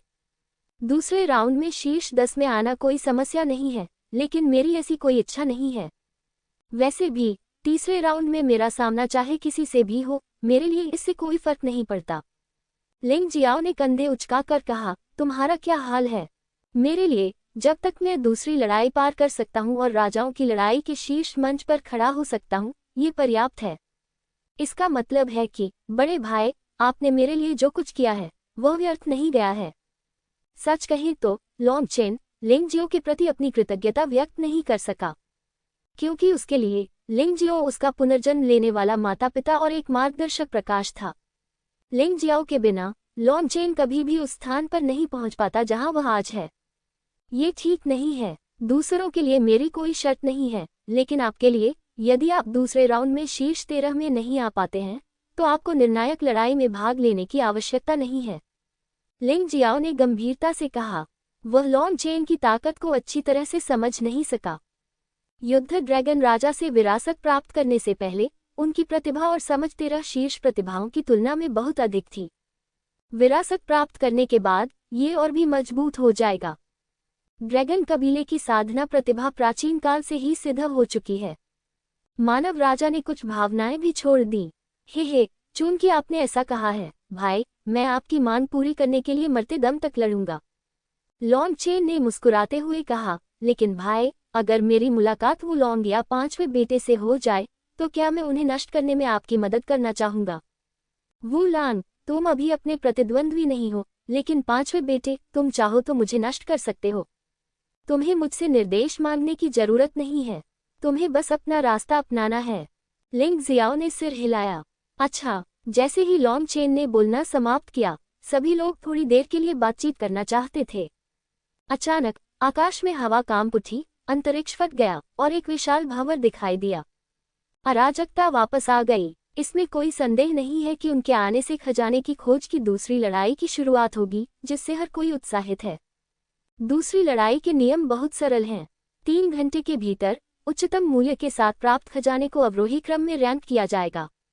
अंत के बाद आपको सामूहिक रूप से थंडर सिटी में भेज दिया जाएगा और फिर रैंकिंग निर्धारित करने के लिए परिणामों को संक्षेप में प्रस्तुत किया जाएगा। यदि दूसरे युद्ध में मौतों की संख्या अपेक्षाकृत कम है, तो पीछे वाले लोगों का सीधे तौर पर सफाया होने की संभावना है। लॉलेस ने कहा, इसके अलावा अंतिम लड़ाई के नियमों के बारे में कुछ लोग क्या कहते हैं, इस पर ध्यान मत दीजिए, ये सच नहीं है। हो सकता है कि पहले भी ऐसा होता हो, लेकिन इस बार यह निश्चित रूप से अलग है। लेकिन एक बात मैं आपको बता सकता हूं कि रैंकिंग जितनी ऊंची होगी, उतना ही अधिक फायदेमंद होगा और यह बात अपरिवर्तित रहेगी। जैसे ही यह बयान सामने आया, हर कोई उत्साहित हो गया। दूसरे शब्दों में, पिछली अफवाहों में उल्लिखित हेड टू टेल लड़ाई के नियमों को गंभीरता से नहीं लिया जा सकता है। इसके बजाय नियमों का एक और सेट है। लेकिन एक बात तो तय है, रैंकिंग जितनी ऊंची होगी, उतना ही बेहतर होगा। यह अफवाहों से अलग नहीं है। लिंग जियो अपना सिर खुजाने से खुद को रोक नहीं सका। मूलतः वह स्वयं को रैंकिंग में नीचे रखना चाहता था और जानबूझकर 13 शीर्ष प्रतिभाओं के साथ प्रतिस्पर्धा करना चाहता था। लेकिन अब ऐसा लग रहा है कि मेरा विचार साकार नहीं हो सकेगा। अंतिम लड़ाई में अधिक लाभप्रद होने के लिए हम यथासंभव उच्च रैंकिंग प्राप्त कर सकते हैं। आखिरकार खजाने की खोज में उसे बहुत फायदा है। उसके पास ताइची आंखें हैं। जहां तक लड़ाई के अंतिम नियमों का सवाल है, उसे इसकी परवाह नहीं है। वैसे भी लॉलेस झूठ नहीं बोलेगा, वरना यह निश्चित रूप से लोगों को हंसाएगा। इसलिए ये बिल्कुल सच है कि रैंकिंग जितनी ऊंची होगी, उतना ही फायदेमंद होगा।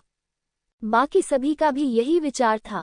अंतिम चुनौती के नियमों को जाने बिना उच्च रैंकिंग प्राप्त करना स्वाभाविक रूप से सबसे लाभप्रद विकल्प है। इसलिए सभी ने अपने दांत पीस लिए, मुठियां भींच ली और प्रयास करने के लिए उत्सुक हो गए। चाहे कोई भी साधन हो, आपको शीर्ष रैंकिंग तो प्राप्त करनी ही होगी। आज प्रतिभागियों की संख्या 78 है, वास्तव में 78। ये देखा जा सकता है कि आप सभी दृढ़ निश्चयी और साहसी लोग हैं। हालांकि दूसरे खजाने की खोज की लड़ाई में आपके पास न केवल दृढ़ संकल्प और साहस होना चाहिए, बल्कि बुद्धिमान भी होना चाहिए। खजाने बहुत नहीं हैं, लेकिन वे अनमोल हैं। मेरे शब्दों को याद रखें।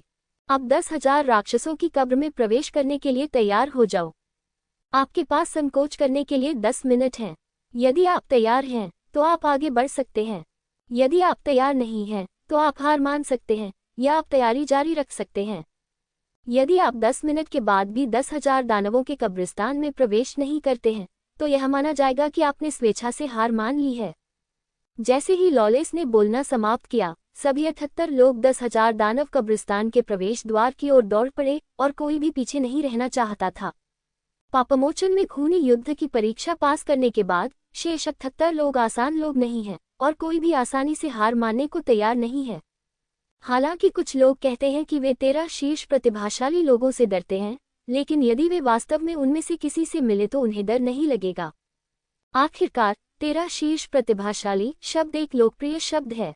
लगभग हर व्हाइट टाइगर सम्मेलन में एक अज्ञात घोड़ा पैदा होगा। 10 मिनट का टाइमर शुरू होता है।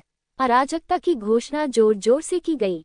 उसी समय दर्जनों आकृतियां एक ही समय में 10,000 राक्षसों की कब्र में डूब गईं। बाहर केवल कुछ ही लोग बचे थे। आखिरकार यह एक खजाने की खोज की लड़ाई है। जो पहले अंदर जाएगा उसे खजाना पहले मिल सकता है। हालांकि लिंग जियो जल्दी में नहीं था। वह बाहर ही रहा, अपनी ताइची आंख खोली और 10,000 राक्षसों की कब्र को देखा। चूंकि इसे ब्लैक विंड कैन्यन से भी अधिक भयानक स्थान कहा जाता है, इसका अर्थ कि सभी राक्षसों का मकबरा किसी भी तरह से सरल नहीं है। यदि आप जल्दबाजी में प्रवेश करेंगे तो आप अपने लिए ही परेशानी खड़ी कर लेंगे। यह उनके चरित्र के अनुरूप भी है। वह बहादुर हैं, लेकिन सतर्क भी हैं। क्या कोई 1000 आंखों वाला उड़ने वाला कीट नहीं है? लिंग जियो ने देखा कि पहली लड़ाई में दिखाई देने वाले 1000 आंखों वाले उड़ने वाले कीड़ों में से कोई भी दूसरी लड़ाई में दिखाई नहीं दिया। ऐसा लगता है कि 10,000 राक्षसों का यह मकबरा वास्तव में खतरनाक है। यहाँ तक कि 1000 आंखों वाले उड़ने वाले कीड़ों को भी इसमें जीवित रहना मुश्किल होगा। ये लिंग जियाओ का अनुमान है। वास्तव में उनका अनुमान बिल्कुल सही था। श्रोताओं में से कुछ लोगों ने भी इसका उल्लेख किया, इसलिए लॉलेस ने इसे भी विशेष रूप से समझाया, अन्यथा इन लोगों को समझाना मुश्किल हो जाता। वैसे भी इन लोगों ने खेल देखने के लिए पैसे दिए थे। उनका जुवानबू मंदिर इतनी ऊंचाई पर था कि उन्हें जनता की राय पर विचार करना पड़ता था। अंत में लिंग जियो ने भी 10,000 राक्षसों के मकबरे में कदम रखा और प्रवेश द्वार पर कोई और प्रतियोगी नहीं था। दर्शकों ने भी वहां से निकलकर थंडर सिटी से बाहर जाने का निर्णय लिया, क्योंकि तब अंदर के सभी योद्धा थंडर सिटी के विशाल अखाड़े में दिखाई देंगे। उन्हें बस वहीं इंतजार करना होगा। आपको क्या लगता है कि दूसरे राउंड में कौन सर्वश्रेष्ठ हो सकता है और सर्वोच्च रैंकिंग प्राप्त कर सकता है? क्योंकि 1000 आंखों वाले उड़ने वाले कीड़े के बिना कोई भी यह नहीं देख सकता था कि 10,000 राक्षसों के कब्रिस्तान में क्या हुआ था। मैं अपने दिल के खालीपन को भरने के लिए केवल बातचीत पर ही भरोसा कर सकता हूँ। जरूर तेरा शीर्ष प्रतिभावान लोगों में से एक होगा, किसी ने कहा। आखिरकार तेरा शीर्ष प्रतिभाशाली लोग हमेशा वे ही होंगे जो सबसे अधिक चमकते हैं। कुछ लोग कहते हैं कि यह निश्चित रूप से झेंगई संप्रदाय का सबसे मजबूत प्रतिभाशाली व्यक्ति फैंग फे होगा, और यह बिल्कुल सच है। कुछ लोग ये भी कहते हैं कि यह तियानहाई टायरानी है, जो तियानहाई साम्राज्य का युवराज है, जो राजसी और दबंग है और युद्ध के मैदान में अजेय है। बेशक कुछ लोग सोचते हैं कि यह ली ली है। व्हाइट टाइगर महाद्वीप के सबसे पुराने साम्राज्य के प्रतियोगी के रूप में लेई साम्राज्य की गरिमा की रक्षा करने की भारी जिम्मेदारी उठाता है, और फैंग फे और तियानहाई टायरनी के साथ प्रतिस्पर्धा में वह एकमात्र ऐसा व्यक्ति था जो पीछे नहीं रहा। ये बात लोगों के लिए उसे उसके सामने वाले 2 लोगों के साथ गिनने के लिए पर्याप्त है। मैंने सुना है कि दूसरी लड़ाई में आप जल्दी बाहर आ सकते हैं। अगर आपको लगता है कि आपने पर्याप्त खजाने प्राप्त कर लिए हैं, तो आप 10,000 राक्षसों के कब्रिस्तान को जल्दी छोड़ने का विकल्प चुन सकते हैं। अथवा यदि खतरा हो और आपको लगे कि आपकी मृत्यु हो सकती है, तो आप जल्दी बाहर आ सकते हैं। जब तक दूसरी लड़ाई में मौत न हो जाए, तब तक कोई उन्मूलन नियम नहीं है। उन्मूलन केवल अंतिम रैंकिंग में दिखाई देगा। खैर, मैंने भी यह सुना है। ये सच है। ये सच है या झूठ, ये हमें बाद में पता चलेगा। वैसे तो कई अफवाहों को गंभीरता से नहीं लिया जाता, लेकिन इससे कोई फर्क नहीं पड़ता। खैर, खजाने की खोज शुरू हो गई है। आगे ये अफवाहें सच है या नहीं, ये तो हम जल्द ही जान जाएंगे। जब सब लोग बाहर बातें कर रहे थे, लिंग जियो पहले ही 10,000 राक्षसों के कब्रिस्तान में प्रवेश कर चुका था।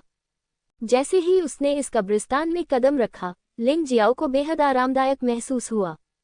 वह राक्षसी आभा जो दूसरों को बुरी और असुविधाजनक लगती थी, वह एक सांस की तरह थी जो शरीर को पोषण देती थी, जिससे उसे बहुत अच्छा महसूस होता था। बिना किसी हिचकिचाहट के जैसे ही उसने 10,000 राक्षसों के कब्रिस्तान में कदम रखा, वह उस स्थान की ओर दौड़ पड़ा जहां एक खजाना स्थित था।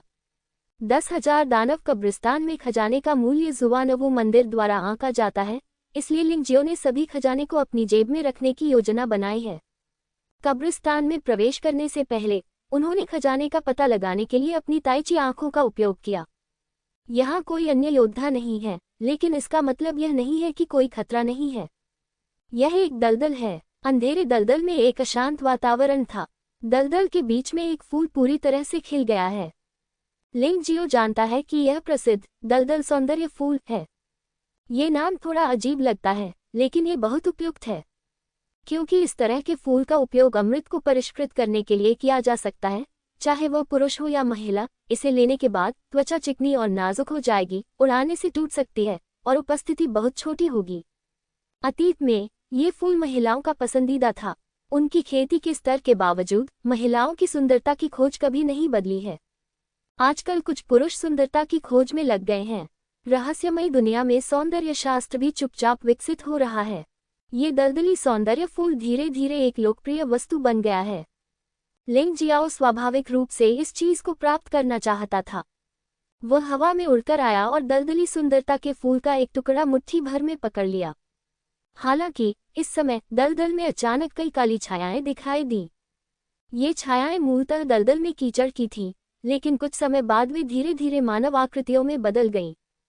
ये लोग वास्तव में लिंग जियाओ के समान दिखते हैं, और जहां तक उनकी साधना का प्रश्न है, वे यिनयान क्षेत्र के 13वें स्तर के शिखर पर बिल्कुल समान हैं। मैंने बहुत समय से सुना है कि राक्षस मनुष्यों की नकल करने में माहिर होते हैं। अब ऐसा लगता है कि यह वास्तव में सच है। ये राक्षसों की मृत्यु के बाद बची हुई आत्माओं द्वारा संघनित दलदली मिट्टी के राक्षस होने चाहिए। वे वास्तव में मेरे जैसे ही साधना स्तर वाले अस्तित्व में बदल सकते हैं। अफसोस की बात है। लिंग जियो घृणा से मुस्कुराया। फिर किसी भी आंतरिक बल का उपयोग किए बिना उसने सीधे मुक्का मारा। सम्राट की शक्ति प्रसारित हुई और नीली मुट्ठी ने भयंकर राजा की दबंग शक्ति को ले लिया और सीधे एक मुक्का से दलदली मिट्टी की आकृतियों को टुकड़े टुकड़े कर दिया। सबसे भयानक बात कि इस सम्राट की शक्ति द्वारा लाई गई दबंग शक्ति ने वास्तव में दलदल कीचड़ की मूर्ति में राक्षस की शेष आत्मा को सीधे चकनाचूर कर दिया। इससे स्वैम्प मड मैन का पुनः उबर पाना असंभव हो जाता है। समान खेती के स्तर के बारे में क्या? समान स्तर की साधना वाले योद्धाओं का सामना करते हुए लिंग जियाओ को कभी भी नुकसान नहीं हुआ है, बल्कि हर बार उसे बहुत बड़ा लाभ भी मिला है। कई दलदली मिट्टी की आकृतियों को मारने के बाद लिंग जियो ने दलदली सौंदर्य फूल को पकड़ लिया। अप्रत्याशित रूप से इस समय दलदल के नीचे अचानक एक आकर्षक रोशनी चमक उठी। फिर चाहे वह भ्रम था या वास्तविकता, लिंग जियाओ ने वास्तव में अपना एक दूसरा संस्करण देखा। पिछली दलदली मिट्टी की आकृतियों की तुलना में, जिनमें केवल आकृतियां थीं और कोई देवता नहीं थे, यह आकृति लगभग लिंग जियो की पूरी नकल है। क्या इस तरह की बात पहले भी हुई है? ये गुप्त क्षेत्र में सबसे आम नकल करने वाला समूह है। ये घेरा स्वयं मजबूत नहीं है, लेकिन जब तक कोई योद्धा इसमें कदम रखता है, एक और छाया स्वतः ही बन जाएगी जो बिल्कुल उसी के समान होगी। ऐसा लगता है कि 10,000 राक्षसों के मकबरे को भी कृत्रिम रूप से बदल दिया गया है। मुझे बस यह नहीं पता कि इसे मानव राजा या जुवानवो मंदिर द्वारा बदला गया था। लिंग जियाओ ने भौहें सिकोड़ी, फिर हंसे। कोई फर्क नहीं पड़ता कि वह कौन है, कोई फर्क नहीं पड़ता कि कौन मेरे किसी भी डेटा की नकल कर सकता है। एक चीज ऐसी है जिसे कॉपी नहीं किया जा सकता है। वह जिस विषय में बात कर रहे थे वह स्वाभाविक रूप से तानाशाह मार्शल स्पिरिट था। यह उस मार्शल आत्मा का उन्नत संस्करण था जिसे उसने माउंटेन और रिवर मार्शल सोल से समझा था। यह मानव राजा की माउंटेन और रिवर मार्शल सोल से ज्यादा अनोखी और अनोखी थी। लेकिन ये काफी है। भले ही इसे तानाशाह मार्शल आत्मा की नकल न किया जाए, लेकिन ऐसी प्रतिकृति जुवानवो मंदिर की सबसे अच्छी शोध वस्तु बन सकती है। इसे जीवित रहने की अनुमति नहीं दी जानी चाहिए। लिंग जियाओ को इस बात की चिंता नहीं थी कि उसके सामने की प्रतिकृति कितनी शक्तिशाली थी। आखिरकार प्रतिकृति सिर्फ एक यांत्रिक चीज थी। लिंग जियाओ के लिए सबसे भयानक बात युद्ध में उसकी बुद्धिमत्ता थी, जिसे किसी भी तरह से कॉपी नहीं किया जा सकता था। तानाशाह मार्शल आत्मा के लाभ के साथ उसके लिए इस प्रतिकृति से निपटना आसान था। अब उसे इस बात की चिंता थी कि जुवानवो मंदिर इस प्रतिकृति के माध्यम से उसका अध्ययन करेगा, जो कि मजेदार नहीं होगा। पहले प्रयास तो करो। लिंग जियो ने दलदली सौंदर्य फूल को भंडारण रिंग में डाल दिया। 10,000 दानव कब्रिस्तान से प्राप्त इस खजाने में 10,000 दानव कब्रिस्तान की सांस है, इसलिए ये सच होना चाहिए। भले ही आपके भंडारण की अंगूठी में अन्य खजाने हों, वे एक साथ मिश्रित नहीं होंगे।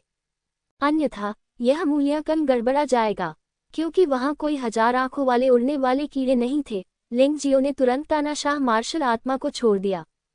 पहले के विपरीत उसके पीछे छिद्रों वाले भयानक तानाशाह ब्रह्मांड के अलावा ब्रह्मांड में एक काली छाया भी लटकी हुई थी।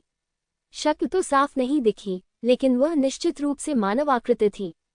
ये निश्चित था कि यह मानव आकृति ही थी जिसने लिंग जियो को अतीत में रात्रि दानव राजा और प्रथम दानव राजा को डराने में मदद की थी। शायद एक कदम आगे जाकर कहा जाए तो ये तानाशाह मार्शल आत्मा की उत्पत्ति थी। जब लिंग जियो ने अपनी तानाशाह मार्शल स्पिरिट का प्रदर्शन किया तो विपरीत दिशा की प्रतिकृति ने कोई प्रतिक्रिया नहीं दिखाई। ये देखकर लिंग जियो मुस्कुराए बिना नहीं रह सका।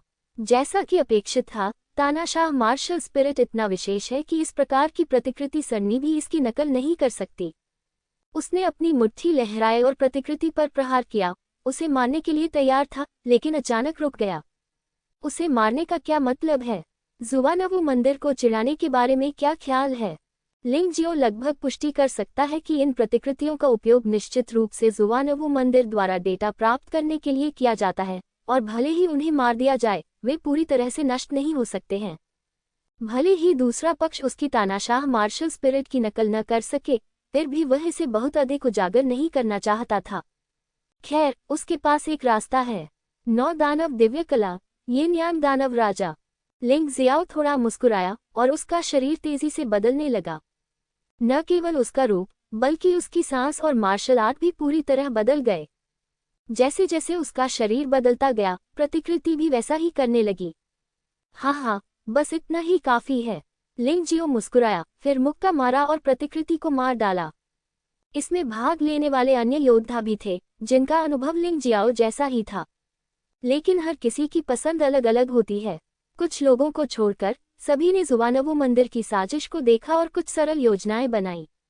लिंग जियाओ की तरह, यद्यपि विधियां भिन्न है, परंतु उनका उद्देश्य एक ही है। अन्य लोगों को प्रतिकृतियों से लड़ने के लिए संघर्ष करना पड़ा। लिंग जियाओ को अब एहसास हो गया है। व्हाइट टाइगर महाद्वीप पर सबसे समृद्ध व्हाइट टाइगर सोसाइटी जुवानवू मंदिर के लिए शिष्यों का चयन करने के लिए एक मूल्यांकन की तरह है। पहली लड़ाई प्रतिभा और समझ की परीक्षा लेती है। दूसरे युद्ध में बुद्धि की परीक्षा होती है। साथ ही इसमें भाग लेने वाले योद्धाओं का विवरण जानना भी आवश्यक होता है। तीसरी लड़ाई एक वास्तविक रैंकिंग मुकाबला है। हालांकि उन्हें जुवानवू मंदिर में शामिल होने में कोई दिलचस्पी नहीं थी, लेकिन उन्हें इस बात की प्रशंसा करनी पड़ी कि जुवानवू मंदिर में 3 गेम का मूल्यांकन वास्तव में दिलचस्प था। पहली लड़ाई में आप प्रतिभा और समझदारी से स्तर पार कर सकते हैं। दूसरी लड़ाई में हमें बुद्धि पर भरोसा करना होगा। विशुद्ध युद्ध प्रभावशीलता प्रभावी नहीं हो सकती।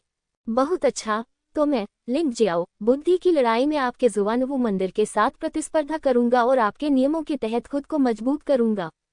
लिंग जियाओ ने हल्का सा मुस्कुराया, मुड़कर चला गया और उस जगह की ओर चला गया जहां अगला खजाना था। निश्चय ही, अच्छी चीजें पाना कठिन है। ये दूसरा खजाना एक जादुई हथियार है, एक बढ़िया आध्यात्मिक हथियार की स्तर की तलवार। हालांकि वह इसका इस्तेमाल नहीं कर सकता, लेकिन वह इसे पैसे के लिए बेच सकता है या इसे किसी को दे सकता है। यह अनुमान लगाया जाता है कि प्रमुख उच्च गुणवत्ता वाले आध्यात्मिक हथियारों के स्तर पर तलवारें बहुत सारे परिणाम प्राप्त करेगी। इस दूसरी लड़ाई में वह वास्तव में पहले कुछ प्राप्त करने में सक्षम हो सकता है, लेकिन इस उत्कृष्ट आध्यात्मिक हथियार स्तर की तलवार को जब्त करने के लिए उसे पहले एक भयानक अंडरवर्ल्ड को पार करना होगा। हुआंगक्वान के अंडरवर्ल्ड में हर जगह लाशें हैं। इन शवों की हड्डियां पीली हो चुकी थीं और मांस काफी समय से जंग खा चुका था। अधोलोक में लगातार भयावह काली परछाइयां उभरती रहती हैं, जो प्रबल चेतना और लड़ाकू भावना का परिचय देती हैं। ये नियान क्षेत्र के 14वें स्तर पर यक्ष भूत। हालांकि वे असली राक्षस यक्ष नहीं हैं, इन भूतों से निपटना आसान नहीं है और उनमें से बहुत सारे हैं। लिंग जियो ने खुद से कहा, लेकिन उसके चेहरे पर शर्मिंदगी का कोई संकेत नहीं था। क्योंकि यह पाताल नदी दूसरों के लिए बहुत कठिन हो सकती है, लेकिन उसके लिए यह अभी भी बिल्कुल भी कठिन नहीं है। उसके मुंह के कोने पर एक आत्मविश्वास भरी मुस्कान उभरी और फिर वह पाताल नदी में उतर गया।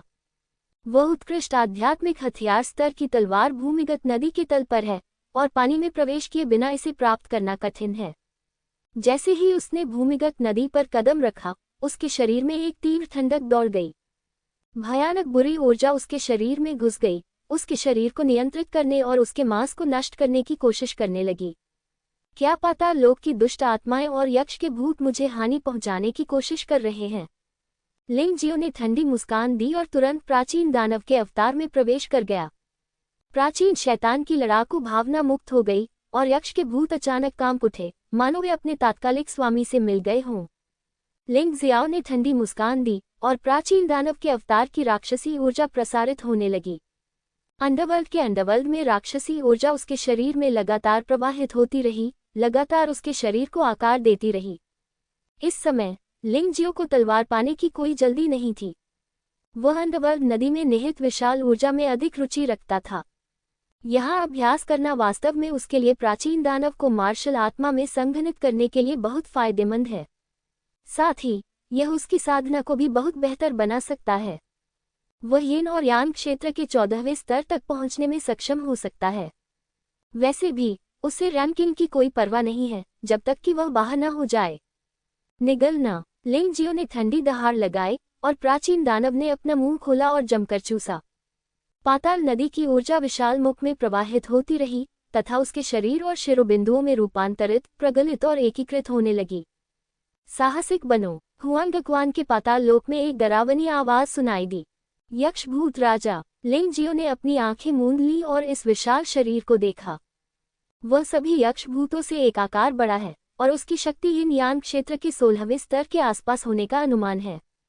यक्ष भूत राजा के नेतृत्व में मूल रूप से भयभीत यक्षों ने एक बार फिर साहस प्राप्त किया और एक एक करके लिंग जियो पर हमला किया, उसे मारने की कोशिश की। उसे अंडरवर्ल्ड नदी की ऊर्जा को निरंतर निगलने की अनुमति नहीं दी जानी चाहिए। मारना। लिंग जियाओ ने ठंडी मुस्कान दी। यक्ष भूत राजा, जो यिन यांग क्षेत्र के 16वें स्तर पर था, उसके सामने डरने की कोई बात नहीं थी। आखिरकार यह सिर्फ एक भूत है और वह अपनी राक्षसी लड़ाकू भावना से दबा हुआ था और एक साधारण यिन यांग क्षेत्र 16वीं परत योद्धा जितना अच्छा नहीं था। वह प्रतिभाशाली स्तर के यिन यांग क्षेत्र के 16वीं परत योद्धा से भी अधिक अतुलनीय था। प्राचीन राक्षस के पंजे बाहर निकल आए। राक्षसी पंजे। टकराना। यक्ष भूत छाया राजा ने राक्षसी पंजों को रोकने की पूरी कोशिश की, लेकिन फिर भी वह विशाल पंजों से कुचला गया। ड्रैगन तावीज। नरक ड्रैगन आग।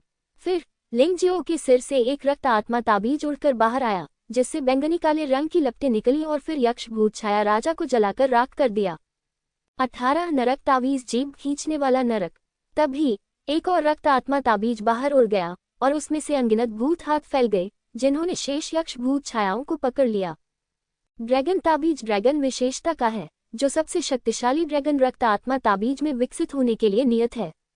18 नरक तावीज़ों को यिन यांग क्षेत्र में नरक की 18 परतों के आधार पर लिंग जियो द्वारा परिष्कृत किया गया था और वे दुनिया में सबसे बुरे और डरावने काले रक्त आत्मा तावीज़ बनने के लिए बाध्य थे। यक्ष भूत छाया 18 नरक तावीज़ों की शक्ति को बढ़ाने के लिए अत्यंत उपयोगी है। भयभीत यक्ष प्रेत छायाएं सभी दिशाओं में भागने लगी। हालांकि 18 नरक तावीज़ हवा में और अधिक शक्तिशाली हो गई और तुरंत ही पूरे येलो स्प्रिंग्स डार्क नदी को ढक लिया। यक्ष भूत छाया, जो उत्तम आध्यात्मिक हथियार तलवार की रक्षा के लिए यहाँ थे, पूरी तरह से लिंग जियो का पोषण बन गए। वह महसूस कर सकता था कि उसकी साधना की बाधा फिर से खुल गई है, जो स्पष्ट रूप से एक आसन सफलता का संकेत था। मन की शांति के साथ अभ्यास जारी रखो। जहाँ तक उन खजानों का सवाल है, जो कोई भी उन्हें लेना चाहता है, ले सकता है। लिंग जियो के पास अब 2 विकल्प हैं, या तो खजाने इकट्ठा करना जारी रखें या अभ्यास करने के लिए यहाँ रहें और पूरे येलो स्प्रिंग्स डार्क रिवर को अपने शरीर में पूरी तरह से एकीकृत करें। लेकिन उनका चयन बहुत ही सटीक था। यदि आप खजाने की खोज जारी रखना चुनते हैं तो आप उच्च रैंकिंग प्राप्त कर सकते हैं, लेकिन इसका व्यावहारिक महत्व कम है। यदि वह यहीं रहकर अभ्यास करने का निर्णय लेता है तो उसकी साधना निश्चित रूप से सफल हो सकेगी। इतना ही नहीं, प्राचीन दानव का अवतार भी अधिक शक्तिशाली हो जाएगा। उनका चुनाव निर्णायक और सरल था, क्योंकि उसे वास्तव में रैंकिंग की परवाह नहीं है जब तक कि प्रशिक्षण समाप्त होने के बाद वह कुछ और खजाने प्राप्त कर सकता है। एक बार जब उसके पास विकल्प आ गया तो उसे किसी और चीज की परवाह नहीं रही। वहीं अन्य योद्धा भी भीषण युद्ध में लड़ते रहे। आखिरकार मोयू और झू शाओकोन के पास सीमित ताकत थी, इसलिए अपनी जान बचाने के लिए उन्हें मूल्यांकन से जल्दी हटने के लिए मजबूर होना पड़ा। थंडर सिटी में रिंग पर दिखाई दिया, हालांकि उन्हें बाहर नहीं किया गया। लॉलेस ने उन्हें आराम करने के लिए वहीं रहने दिया। उन्हें बाहर किया गया या नहीं, यह अभी भी अंतिम रैंकिंग पर निर्भर करता है। उन दोनों की तरह कई योद्धा भी मारे गए। चून की दूसरी लड़ाई में ऐसी परिस्थितियां तैयार की गई थीं, इसलिए मौतों की संख्या भी बहुत कम हो गई थी। लेकिन बिना मौत के नहीं। कुछ लोग खुद पर बहुत ज्यादा भरोसा करते थे। वे भागना चाहते थे, लेकिन उन्होंने लड़ने पर जोर दिया और मारे गए। या तो उसे अन्य योद्धाओं ने मार डाला था, या फिर खजाने की रक्षा करने वाले राक्षसों ने उसे मार डाला था। बेशक ऐसे लोग बहुत ज्यादा नहीं हैं, अभी तक केवल 2 ही हैं। और ऐसे 26 लोग थे जो सीधे तौर पर मो यू और झू शाओकोंग की तरह सामने आए। जिन 2 लोगों की मृत्यु हो गई है, उन्हें मिलाकर ऐसे 28 लोग हैं जिनके शीर्ष 10 में आने की कोई उम्मीद नहीं है। 1 घंटा बीत गया, 2 घंटे बीत गए। लिंग जियो ने अभी भी अपनी आंखें नहीं खोली थीं, लेकिन इस समय पूरी अंडरवर्ल्ड नदी लगभग सूख रही थी। अंधेरी नदी में सभी यक्ष भूत बहुत पहले ही गायब हो चुके हैं। जहां तक उत्तम आध्यात्मिक हथियार तलवार की बात है, वह अभी भी नदी के तल में अटकी हुई है। इतने लंबे समय के बाद कोई भी लिंग जियाओ को परेशान करने नहीं आया है। मुझे नहीं पता कि उसे भाग्यशाली या बुरा कहना चाहिए। वास्तव में उसे यह नहीं पता था कि इस स्थान से कई योद्धा गुजरे हैं, लेकिन ऐसा भयानक दृश्य देखकर वे रुकने का साहस नहीं कर सके। अगर हम सचमुच ये कहना चाहते हैं कि वह भाग्यशाली हैं, तो एक ही 13 शीर्ष प्रतिभावान लोगों में से कोई भी यहाँ नहीं आया।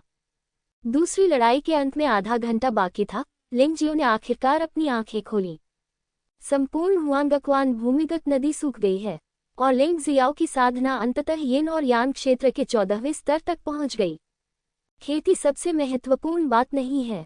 उनकी प्राचीन दानवीय लड़ाकू भावना अंततः दूसरे चरण निपुणता में प्रवेश कर गई।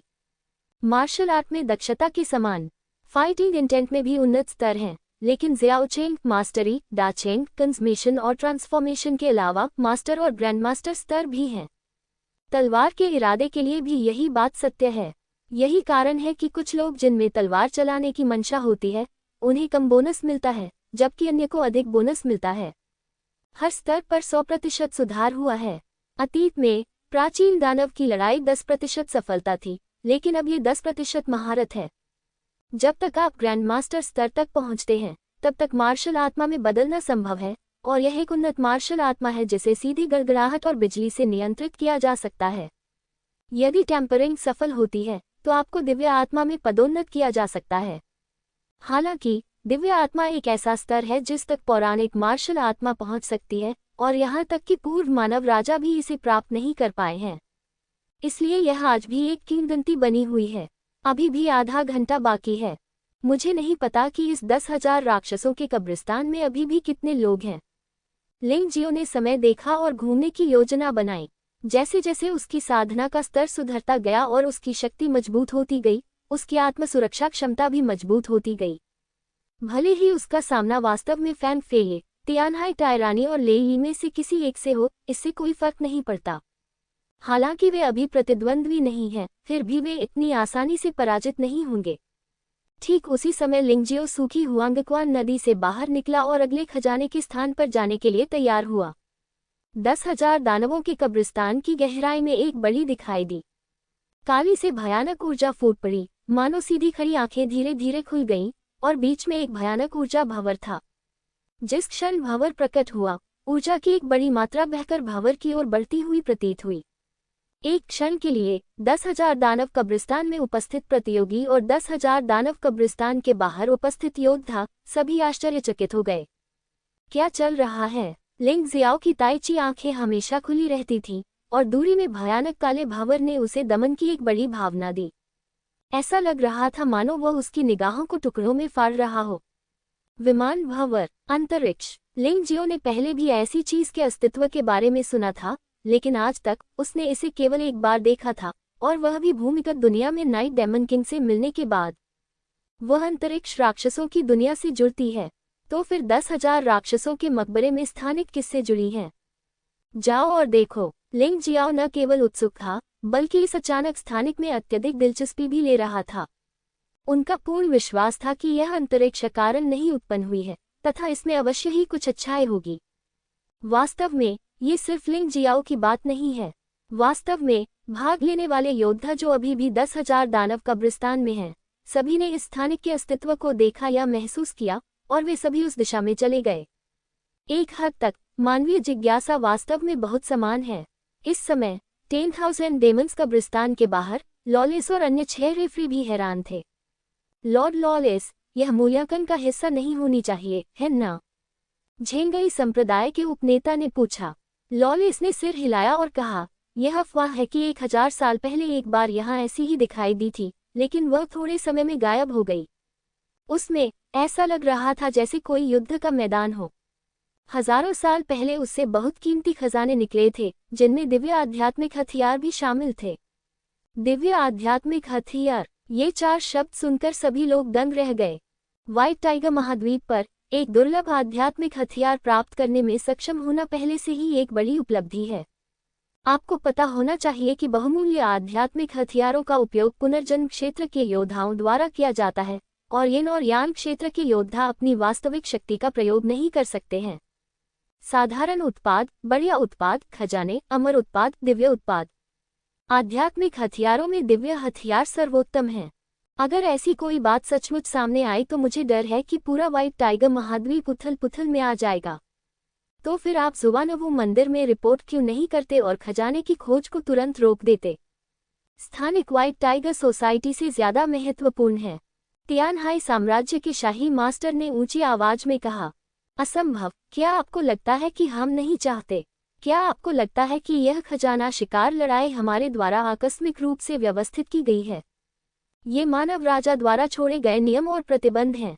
एक बार खजाना शिकार लड़ाई शुरू हो जाने के बाद कोई भी 10,000 राक्षसों के कब्रिस्तान में प्रवेश नहीं कर पाएगा। लॉलिस ने कड़वी मुस्कान के साथ कहा, जब तक कोई मनुष्य के राजा जितना शक्तिशाली न हो। क्या ये संभव है कि हम दिव्य आध्यात्मिक हथियारों को हासिल करने की आशा प्रतियोगिता में भाग लेने वाले उन योद्धाओं पर रखें? हालांकि वे सभी प्रतिभाशाली कुलीन हैं, फिर भी उनकी साधना अभी भी बहुत खराब है। हर कोई अवाक था। अब हम बस इतना ही कर सकते हैं। यदि कोई दिव्य आध्यात्मिक हथियार लाता है तो पहले वाले को छोड़कर, जो कि जुवानवू मंदिर का होना चाहिए, बाकी सब उस शक्ति का होगा जिसने उसे बाहर निकाला है। कैसा रहेगा? लॉलिस ने पूछा।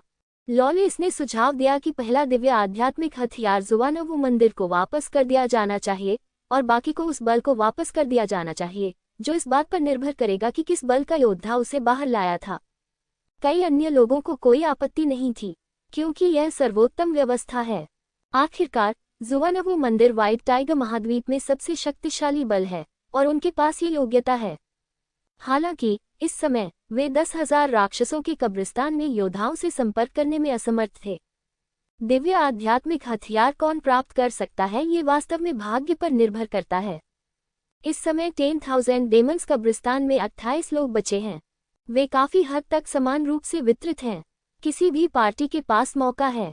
लॉलिस ने 10,000 दानवों के कब्रिस्तान में विशाल और भयानक को देखा, लेकिन अंदर योद्धाओं की गतिविधियों को नहीं देख सका। इस समय वो केवल उत्सुकता से प्रतीक्षा कर सकता था। ये ब्लैक स्पेस बहुत बड़ी है, मानो धरती में कोई भयानक छेद हो गया हो। बीच में स्थित काला भावर एक अथाह गड्ढे जैसा है, जिसके पास जाने से लोग डरते हैं। हालांकि 10,000 दानव कब्रिस्तान में बचे सभी 28 लोग दौड़कर वहां पहुंच गए। ऐसा लगता है कि जिज्ञासा किसी व्यक्ति को आसानी से कुछ करने के लिए प्रेरित कर सकती है। वहां बहुत सारे लोग हैं। लिंग जियाओ ने चारों ओर देखा। हालांकि प्रतियोगी बहुत कम थे, फिर भी वहां 28 लोग थे, जो कोई छोटी संख्या नहीं थी। और भाग लेने वाले योद्धाओं के अलावा वास्तव में आसपास कई काले भूत दिखाई दे रहे थे। ये भूत प्रेत अवश्य ही राक्षसों की बची हुई आत्माएं हैं, और ये कुछ हद तक यक्षों के भूतों के समान हैं। जब वे यहाँ आए तो संभवतः उन्हें इस स्थान की आकर्षित कर रही थी। लिंग जियाओ ने नीचे देखा और पाया कि काली जगह की इतनी बड़ी थी कि वह दर्जनों मील लंबी और दर्जनों मील चौड़ी थी।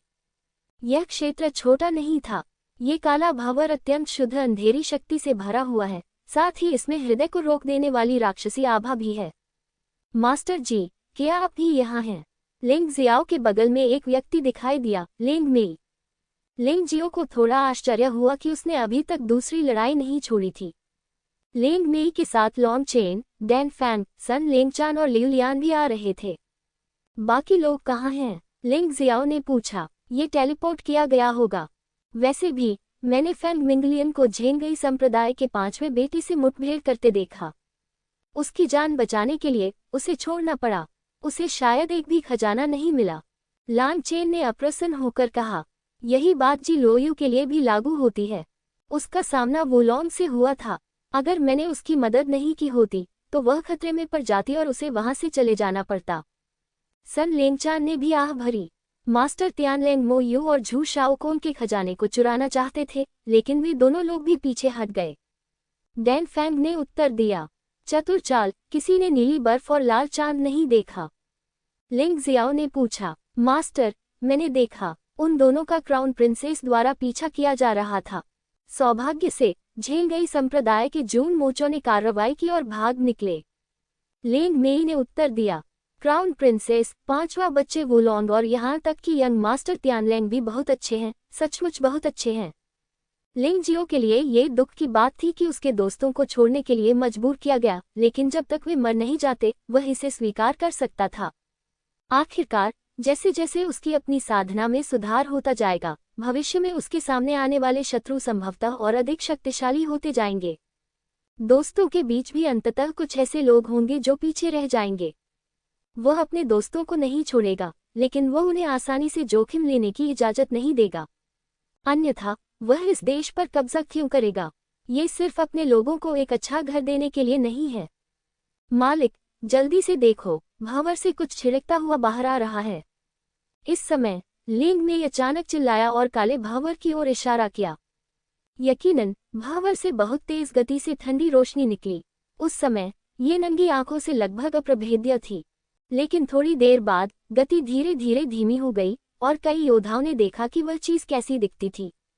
यह एक तलवार थी, एक काली जादुई तलवार। भयानक शक्ति ने तुरंत ही के पास स्थित एक कब्र को चीर दिया। इस शक्तिशाली ऊर्जा उतार चढ़ाव ने सभी को चौंका दिया। एक दुर्लभ आध्यात्मिक हथियार, ये वास्तव में एक दुर्लभ आध्यात्मिक हथियार है और यह मेरा है। कीमती चीजें हमेशा लोगों में लालच जगा सकती हैं। दिव्य आध्यात्मिक हथियार के स्तर की एक जादुई तलवार उपस्थित अधिकांश योद्धाओं को पागल करने के लिए पर्याप्त थी। उस समय अनगिनत छायाएं बाहर निकली, जिनमें भाग लेने वाले योद्धा और राक्षसी आकृतियां भी शामिल थीं। मूलतः सामंजस्यपूर्ण क्षेत्र अचानक अराजकता में बदल गया। पहले बहस मत करो, देखते हैं क्या होता है। Ling Jiao, Long Chen, Dan Fang, Leng Mei, Liulian और सन लेंगचन ने कोई कदम नहीं उठाया, लेकिन अन्य लोगों को इतनी ज्यादा हिचक नहीं थी। एक बहुमूल्य आध्यात्मिक हथियार एक जादुई हथियार है जिस पर केवल पुनर्जन्म क्षेत्र के योद्धा ही अधिकतम प्रभाव डाल सकते हैं। यिन यांग क्षेत्र के योद्धाओं के लिए ये सर्वोत्तम है। दूर हटो, यह मेरा है। क्रोध की गर्जना में थंडर टाइगर लेई ने अपने पूरे शरीर में आश्चर्यजनक गड़गड़ाहट और बिजली की शक्ति जारी की, और उसके आसपास के योद्धा जो काली तलवार की ओर बढ़े, उनकी चाल में मूल रूप से देरी हुई, जिसमें तियानहाई टायरनी और फैंग फे शामिल हैं। बेशक ऐसा इसलिए है क्योंकि इन दोनों लोगों को काली तलवारों में ज्यादा दिलचस्पी नहीं है। मैं उससे लड़ना नहीं चाहता, अन्यथा वह ये तलवार पाने में समर्थ नहीं हो सकेगा। हाँ हाँ हाँ, क्या शानदार तलवार है, क्या शानदार तलवार है। इस चीज के साथ मुझे इस खजाने की खोज की लड़ाई में प्रथम स्थान मिलना चाहिए, है ना? लेई वहां खुश था जब अचानक अंदर से कुछ फूट पड़ा। सबने गौर से देखा कि यह भी एक हथियार था, लेकिन ये कोई लंबी तलवार नहीं थी, बल्कि एक अजीब और विचित्र आकार का हथियार था। एक गुझेंग जीथर में एक अजीब जानलेवा आभा थी। जब संगीत बजता था तो आसपास की रेत और पत्थर उड़ जाते थे और पेड़ टूट जाते थे। ये दृश्य बेहद चौंकाने वाला था। यह एक परिस्तर का आध्यात्मिक हथियार निकला जो पिछले वाले से अधिक शक्तिशाली है। सभी ने इसे देखा और अधिक सक्रियता से इसके लिए हाथापाई की। हालांकि इस चीज को जुई लिंगलोंग की मदद से फैंग फेये ने छीन लिया था। सब लोग, इस जादुई हथियार का उपयोग करना आपके लिए आसान नहीं है, इसलिए आप इसे मेरी छोटी बहन को दे सकते हैं। फैंग फेई की मुस्कान बहुत उदासीन थी, लेकिन हर कोई उसकी मुस्कान के पीछे छिपे भयानक जानलेवा इरादे को महसूस कर सकता था। ये निश्चित रूप से एक ऐसी महिला है जो बिना पलक झपकाए हत्या कर देती है, लेकिन उसकी जानलेवा आभा आसानी से उजागर नहीं होगी। इसे बहुत अच्छी तरह से छुपाया गया था। तियानहाई बटू सहित कोई भी उसके साथ प्रतिस्पर्धा करने को तैयार नहीं था। वैसे भी ऐसा लगता है कि बंद होने की कोई संभावना नहीं है और अभी भी एक मौका है। जैसा कि अपेक्षित था, अगली अंतरिक्ष एक खजाने के घर की तरह है जो लगातार खजाने उगलती रहती है। मूलतः प्रत्येक निश्चित समयावधि में एक जादुई हथियार उगल दिया जाएगा। इन जादुई हथियारों में बहुमूल्य आध्यात्मिक हथियार, परिश्रेणी के आध्यात्मिक हथियार और सबसे खराब आध्यात्मिक हथियार भी शामिल हैं। मूलतः 13 शीर्ष प्रतिभाओं में से प्रत्येक के पास एक आध्यात्मिक हथियार है। बेशक 3 सर्वश्रेष्ठ पुरस्कार फैंग फेये, जुई लिंगलोंग और तियानहाई बटू को मिले। लिंग जियाओ कभी नहीं हिला, वह इंतजार कर रहा था। उनका मानना था कि इसमें खजाने और अमर चीजों से ज्यादा मजबूत आध्यात्मिक ऊर्जा वाली चीजें हैं, और उन्होंने एक पैटर्न भी ढूंढ लिया। जब भी कोई आध्यात्मिक हथियार छोड़ा जाता था तो वह सदैव उन लोगों की दिशा में गिरता था जिन्हें आध्यात्मिक हथियार नहीं मिला था। यही कारण है कि उन्होंने उन आध्यात्मिक हथियारों के लिए लड़ाई नहीं लड़ी और सन लेंगचन और लॉन्गचेन को, जिन्होंने आध्यात्मिक हथियारों के लिए लड़ाई लड़ी थी, पहले एक तरफ खड़े होने के लिए कहा।